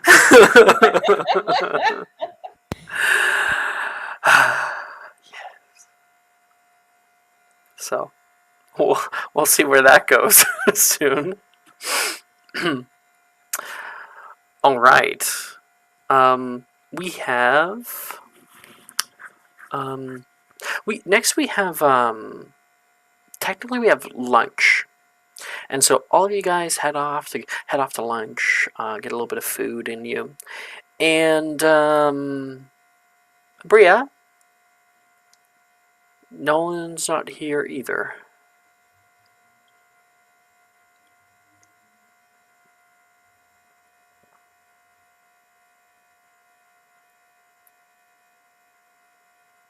Well, maybe mine's gone. That's fine. All right. After lunch, our class is charms. Everybody heads off toward Charms class, and Professor Flitwick is standing up on his little podium at the front like normal. Good evening, class. I said, good evening, class. All right. Really? Good evening. Yeah, I suppose that's better. Take a seat, Mr. Edmund. Why are you late? What's... My joints are hurting. It's that time of the year All again. right. But I hope you all had a good summer break. He waves you off to go sit down. Today we'll be going over a few charms. Now, I hope you've all been practicing the wrist movements I taught you. Let's begin. The general counter charm, Finite, and its more difficult equivalent, Finite Incantatum, are both useful spells when dealing with charms and hexes or curses at times. Now, can anyone tell me what Finite won't work on? Hand. History of magic check. You get a d4. Is anybody contesting you? Doesn't sound like it, so I will. Nope. That's a 2 on the die. 22. What it won't work on. Oh, how keen. Our late comer, Mr. Levitt. It doesn't work on transfiguration. You need repair Farge to undo transfiguration. Wonderful. Yes, yes, you have spoken on it perfectly. 5 points to Gryffindor. Damn, you guys are really in the lead. Okay, yawn. Yes, transfiguration spellwork is quite different from charm spellwork, and the two rarely cross paths. While I doubt anyone will be able to produce a proper Finite Incantatum this class, I would divert your attention to page 116 of your spellbooks. Practice the wand movements. When you feel you have a good understanding, you may work on other spells for the remainder of class. It's important to know I'm not actually requiring anybody to do Finite. Everybody gets to pick 3 charm spells.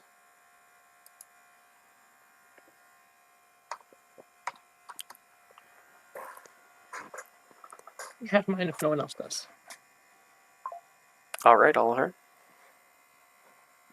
We are going to do Reducio.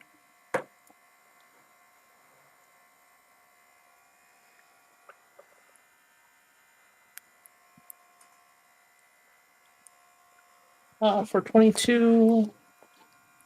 Ooh, nice. There is these clay kind of pots, like vases that you have, and you're able to make it smaller, about an eighth smaller. And the pot itself has no cracks or odd bumps or anything on it. So we're going to do Reparo. That one would be a research. Yeah, for 20. 20? Maybe it would be kind of funny. You smash the pot and then go to look at Reparo. Okay. Reparo. Nothing happens. Oh. Whoops. But that is a pretty good grade there. Oliver, you got in charms. Oh, you got a P last year. You hopping all the way up to an O. Look at that. Is it 2 spells or 1 or 3? Huh? Is it 2 spells or 3? It was 3. His last spell is actually just going to research Finite.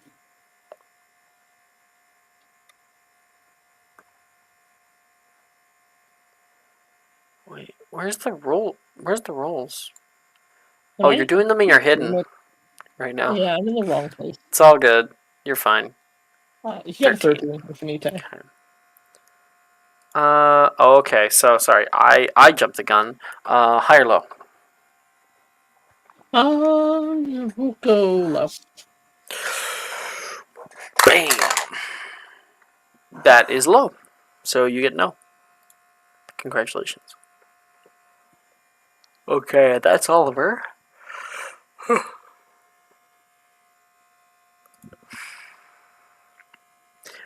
Abria, are you back yet?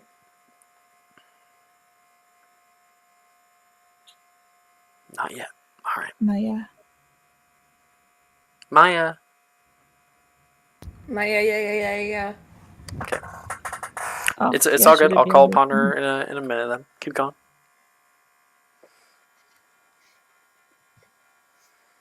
Who's got 3 spells? I got mine. Okay. First is gonna be Wingardium Leviosa for 3. You know, like in the movie when Seamus Finnegan is trying to cast it? Wingardium Leviosa. Wingardium Leviosa. Wingardium boom. I think currently Edmund is really in his head right now, and so his wrist movements are not as precise as they need to be. Next is going to be Finite Research for 17. That's success. And then, hey, Mara. Oh, wait, Mara said BRB. I'm going to fucking kill myself. I'm going to die. Thank you very much, Brooke. Yes. I appreciate that. Accio attempt, which, if this succeeds, when Mara gets back, I have a question to ask her. Mm-hmm. For 15. 15. If you ever need to ask her a question later on, even after we move on, that's perfectly fine. Okay, so for a 3, a 17, and a 15, that would... Oh, that would be an A overall for now. Okay. And after Brooke's all done. Click the little button. Who's up? I'll go.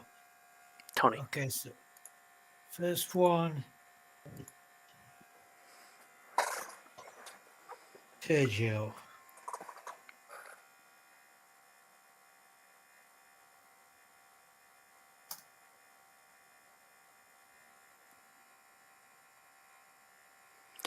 Nice. You saw somebody, I think it was Brooke, use Tertio on Logan earlier, and seemingly it was a very useful spell. You can use Augmenti if you have it to create water, and immediately also use Tertio to have it kind of like culminate at the tip of your wand, a little sphere of water that's constantly spinning. And you can even, if you focus, make it form different shapes as well. And you can direct it from one place to another. This spell is also useful for if you ever get caught in the rain. Umbrella. Okay, next one. Reducio.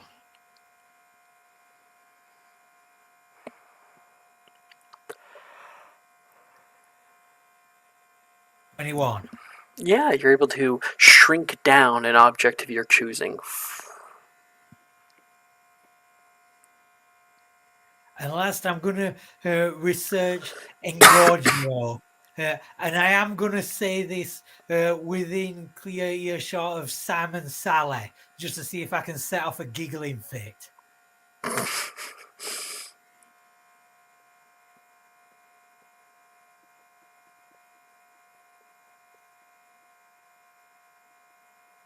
That did not work. That one's a 6. It might set off a giggling fit, but not for the type that you're attempting. You wouldn't happen to be an intellect caster, would you? No, Vigor. Okay, because you cast out Engorgio, and nice and loud, and it makes yourself much bigger than before. But like one arm is like way bigger than you. Your head stays tiny. One of your legs stays small, and the other like your hip gets larger. And You're stuck like that for a minute or two. Sam and Sally are laughing their ass off from the other side. And Professor Flitwick walks by, has to take a double take. Mr. Cavallero! Finite! And your Engorgio will end until you become yourself again. Whew. Had a bit of trouble there, didn't we? I was expecting if that failed, nothing would have happened since I shouldn't even be able to do it yet. Oh, it was a research attempt fail? Nah, it's fine. Power in magical prowess. It comes with time, with practice. Perhaps you're on the cusp. And that is your charms. Oh, so we got a 19, a 21, and a 6. That is wild.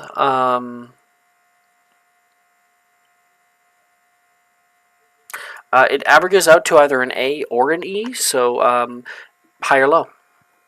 I roll a D4, and you say low? Yeah. Okay. Yeah. That's low. Okay. So you're going to get an E in this class. Oliver, Maya. Maya. Are you here? I think Not Oliver yet. did theirs? Question mark? Yeah, I know. I'm just because you had a question asked. Oh, yeah, duh. See if he's here, but they are not. Desdemona. Hello.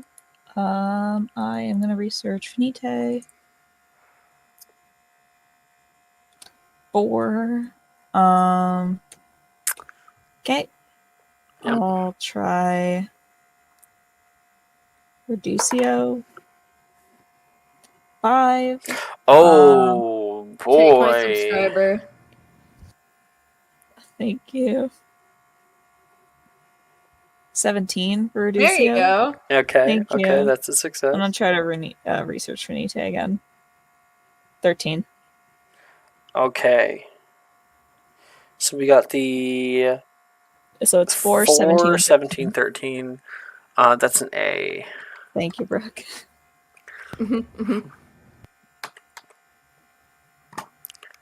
And you got multiple spells that you are on the cusp of being able to cast. They may come in handy. Maya, we need you now. I'm gonna add her. I just had a thought that while Tony was in the enlarged form, it sort of gave him the jaw of an agromegalic giant. So it sounded like Jaws from the James Bond films. He's like, kind of, it almost gave me like Hunchback of Notre Dame, sort of like weird proportions. Everyone at my. That's gonna overwhelm the fuck out of her. Yeah, don't do it. 2 people's enough. Huh. What is happening? Hope she's. Oh, you're back. Hello. Well, 2 things. Earlier, you noticed that Nolan was not in at lunch, and I was wondering if you were going to do anything about that. Ma'am, she's just doing the same thing she did before, which is just trying to keep an eye out. Do you go anywhere to check where he is? Maybe a favorite place of his, or go up to anybody? She doesn't go up to anybody, but she checks the vestibule of mischief. She checks the hospital wing, stuff like that. And you end up arriving quite late to class, hoping that he's just at Charms. Miss Shacklebolt, happy of you to join us, Professor Flitwick says. Sorry, Professor. Was looking for someone. Couldn't find them. All right. That is no excuse. We are class started 30 minutes ago. Please, sit down. should go take her seat. That'd Can I be insight check Abria? 5 points from Gryffindor. You guys get enough. Insight check? Yeah, go ahead. Yes.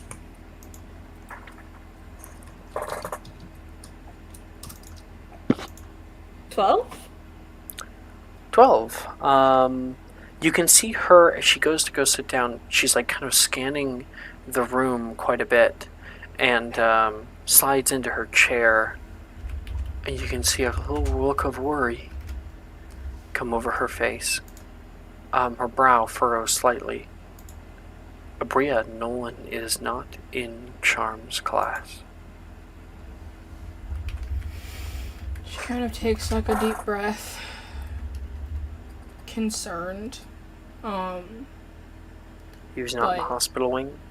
He was Mhm. not in the vestibule of mischief, one of his favorite places. Where the hell is he?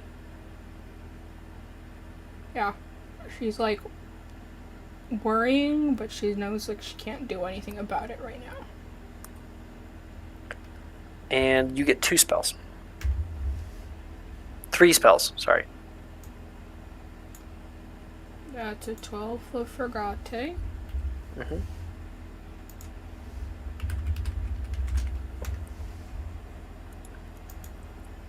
That's a dirty 20 to research Finite.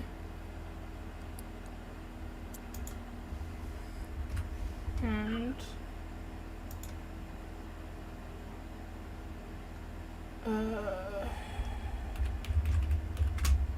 hold on, I have to type this one weird. So.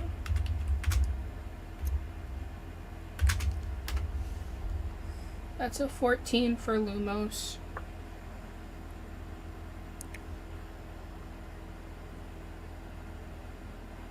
It's a...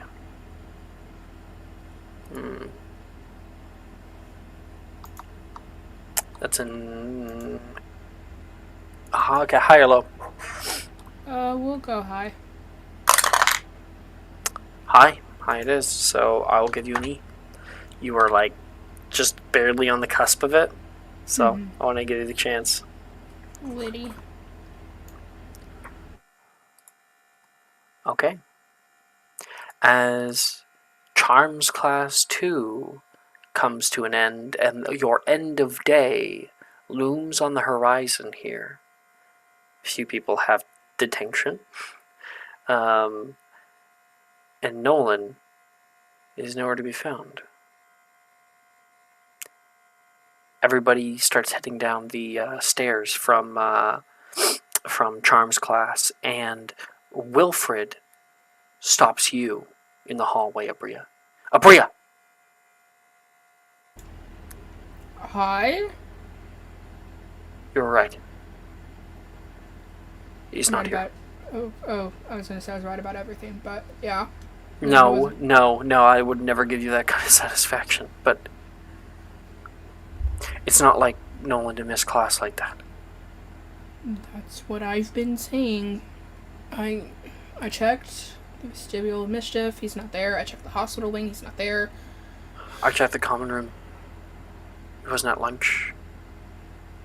And now wasn't at Charms. This is bad, Abria. We have to find him. He could get in a lot of trouble. I mean, more important than him getting in trouble, he could get hurt. Yeah, that too. Okay. Let's get some people and we'll go look for him. Okay. I hope you don't mind skipping detention. Hopefully it doesn't have to come to that. Or else it becomes double or triple detention, but we'll cross that bridge when we get there. Right. And I All walk right. up behind him and like pluck a hair out of his head. As Yes. they're talking and distracted. Make a sleight of hand check.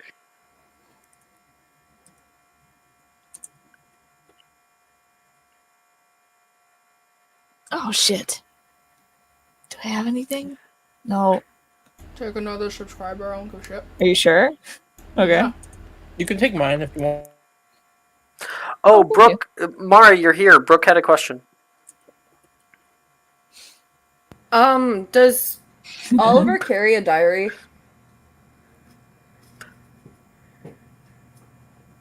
Yes.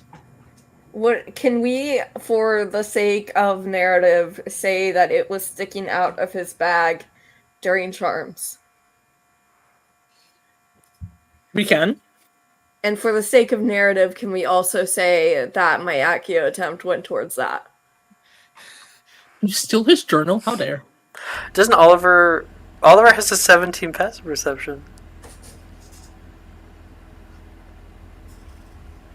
For the sake of narrative. That's up to Mara. Narrative. He wasn't paying attention. I will allow it. Yeah, go ahead. Go for it. Okay. Thank you. Okay. You have Jess, You have it. You can say that one was Mara's and take mine. Oh, thank you. How nice. It's How dare? not Yours new. is no better. No, listen. Okay, so how about this? Didn't you get? I You will got ask- inspiration, didn't you? You got inspiration. I used it. Oh, Okay, for the sake of this, either can we say, one, either I get advantage on this because he was distracted, or two, mm, I do get a hair, but he does notice. not yet. You'll have to attempt again another time. So you're heading over from behind him. You go to like put your hand up just to like pluck something out, and he like, hey, hands off. Took me like an hour this morning. He kind of like flicks his hair proper. Really? That took you an hour? It takes time to look this pretty. Just wait till he's asleep, Des. Yeah, What? as usual. And she will walk away. Wait, come back. Wait, Desdemona. What? Have you This is seen no what- one? Cutting into me? Yeah. No, it wasn't my turn to watch him. No, he was lost on Wilfred's watch. Disappointing a lot of people today, huh, Wilfred? Fuck you. Oh, he's waiting for a surprise in several. While you Anyway. guys are joking, Nolan's dead in some gutter somewhere. Can I punch him in his other rib? Are you asking me? Yeah. I punched Yes, him you in one may. side earlier, so I'll punch him in his You other. you may roll to hit. Wonderful. Hey Jess, remind me, what do I roll to hit? I'm not smart right now. What do you mean roll the hit? Oh, proficiency. Wait, no, because you're punching. Mm-hmm. Strength. Strength plus proficiency. I don't know. You know what? You're not proficient in unarmed attacks. I don't know. That's up to Alex, I guess. Huh? People are always proficient in their own fists. Okay. Okay. Alright. It's just that they don't get to add like strength. Wait, no, they do. Yeah, they're always Yeah. proficient in your own fists. It's just that you can get your unarmed strikes to be like a higher dice. It's a 3. Three. Strength So plus- yeah, plus Wilfred's proficiency, yeah. Wilfred getting used to your like attacks, your jabs at this point. No, Can I kick him? roll the hit. We're beating the shit out of him. Is that Dex plus proficiency? No, Am I not proficient in my own legs? you are proficient in your own legs. It's not Dex. Oh, it's strength still? Mm-hmm. Alright, same modifier. 10. Nope. Yeah, he's gonna start like kind of jump back, and he takes like a little kind of run around and then turns around to look at you guys, and he's in the north courtyard, like ready to dodge any attacks. If I had the hex bag on him, this would have been easier. Mm-hmm. Look at him soon. Des literally actually says that in character. You'll get him. Don't worry. Mhm. She has to go to sleep at some point. While you guys decide to be big old bullies, I'm gonna go look for my friend. I'll meet you. Wasn't Des the one looking before you? Des, do you mean Abria? Sorry, wasn't Abria the one looking before you? And I'm looking now. And he's going to go to the serpent. He says he'll meet you in the serpentine staircase. Does you want to come with me to find some people? Maybe they've seen him. Sure. Cool. Tony, you're walking by around this time, and you overhear Abria speaking about a missing student. Tony's going to say, "Is this the sort of thing we should tell somebody about?" You guys both turn like, whoa, where'd you come from? No, because if no one gets in trouble, that's not great either. So. Okay. In that case, do you want some air support? I could go scour around outside. Have you seen him at all anywhere? No. Understood. Yeah. Your aerial support might help, I guess. If you want to do a perimeter walk, run, I don't. Meet in the serpentine staircase when you're done? Yeah, meet us in the serpentine staircase, and if you see no one, tell him not to move. We'll find you eventually wherever you are, so. Okay, so Tony's going to go and see if he can rally up any of his fellow flyers who are up for... Is it night now? Has it gone dark? No, it is sunset.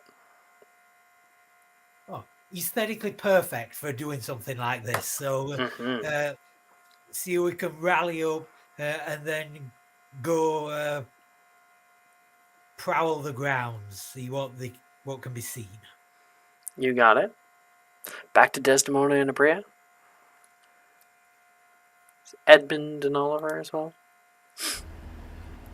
So, I know we should find them, right? Uh-huh. But also, they've been arguing about that stupid potions class all day. Again. Yeah. I mean, the walls are only so thick in the Gryffindor common room. Like, they're yelling. I can't imagine being Nate or even Logan having to sleep in that dorm room. Yeah. So, do we find one first and then tell them, or do we find both and then tell them? Or If they're together, we tell them. Mm-hmm. Otherwise, I'd just say we look for Oliver because he's the most reasonable out of the two. Edmund's been, like, really grouchy lately. He's been a bit moody. Yeah. He's also been a bit hungrier, but I don't know. Mm-hmm. Anyway. Maybe he went through a growth spurt, which is... That's true. I mean, he hasn't gotten any taller. He's a growing boy. We could try to find Nate. Or Sadie, one of them. See if they've seen anything. I don't know if we'll bring them around or not, but, Gryffindors. We gotta stick together. Let's start with Nate and Sadie. They seem like the more reasonable of the bunch, and then they're definitely more reasonable than both Oliver and Edmund. Then we'll go to, Oliver, and then we'll go to Edmund. Okay. Seems like a pecking order here in terms of reasonableness. All right. Please, 'Shark discussion. What?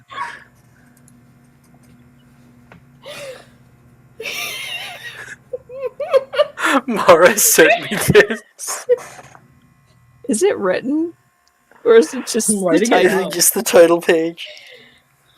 Volume 2? He's got it for the year. Oliver behavior.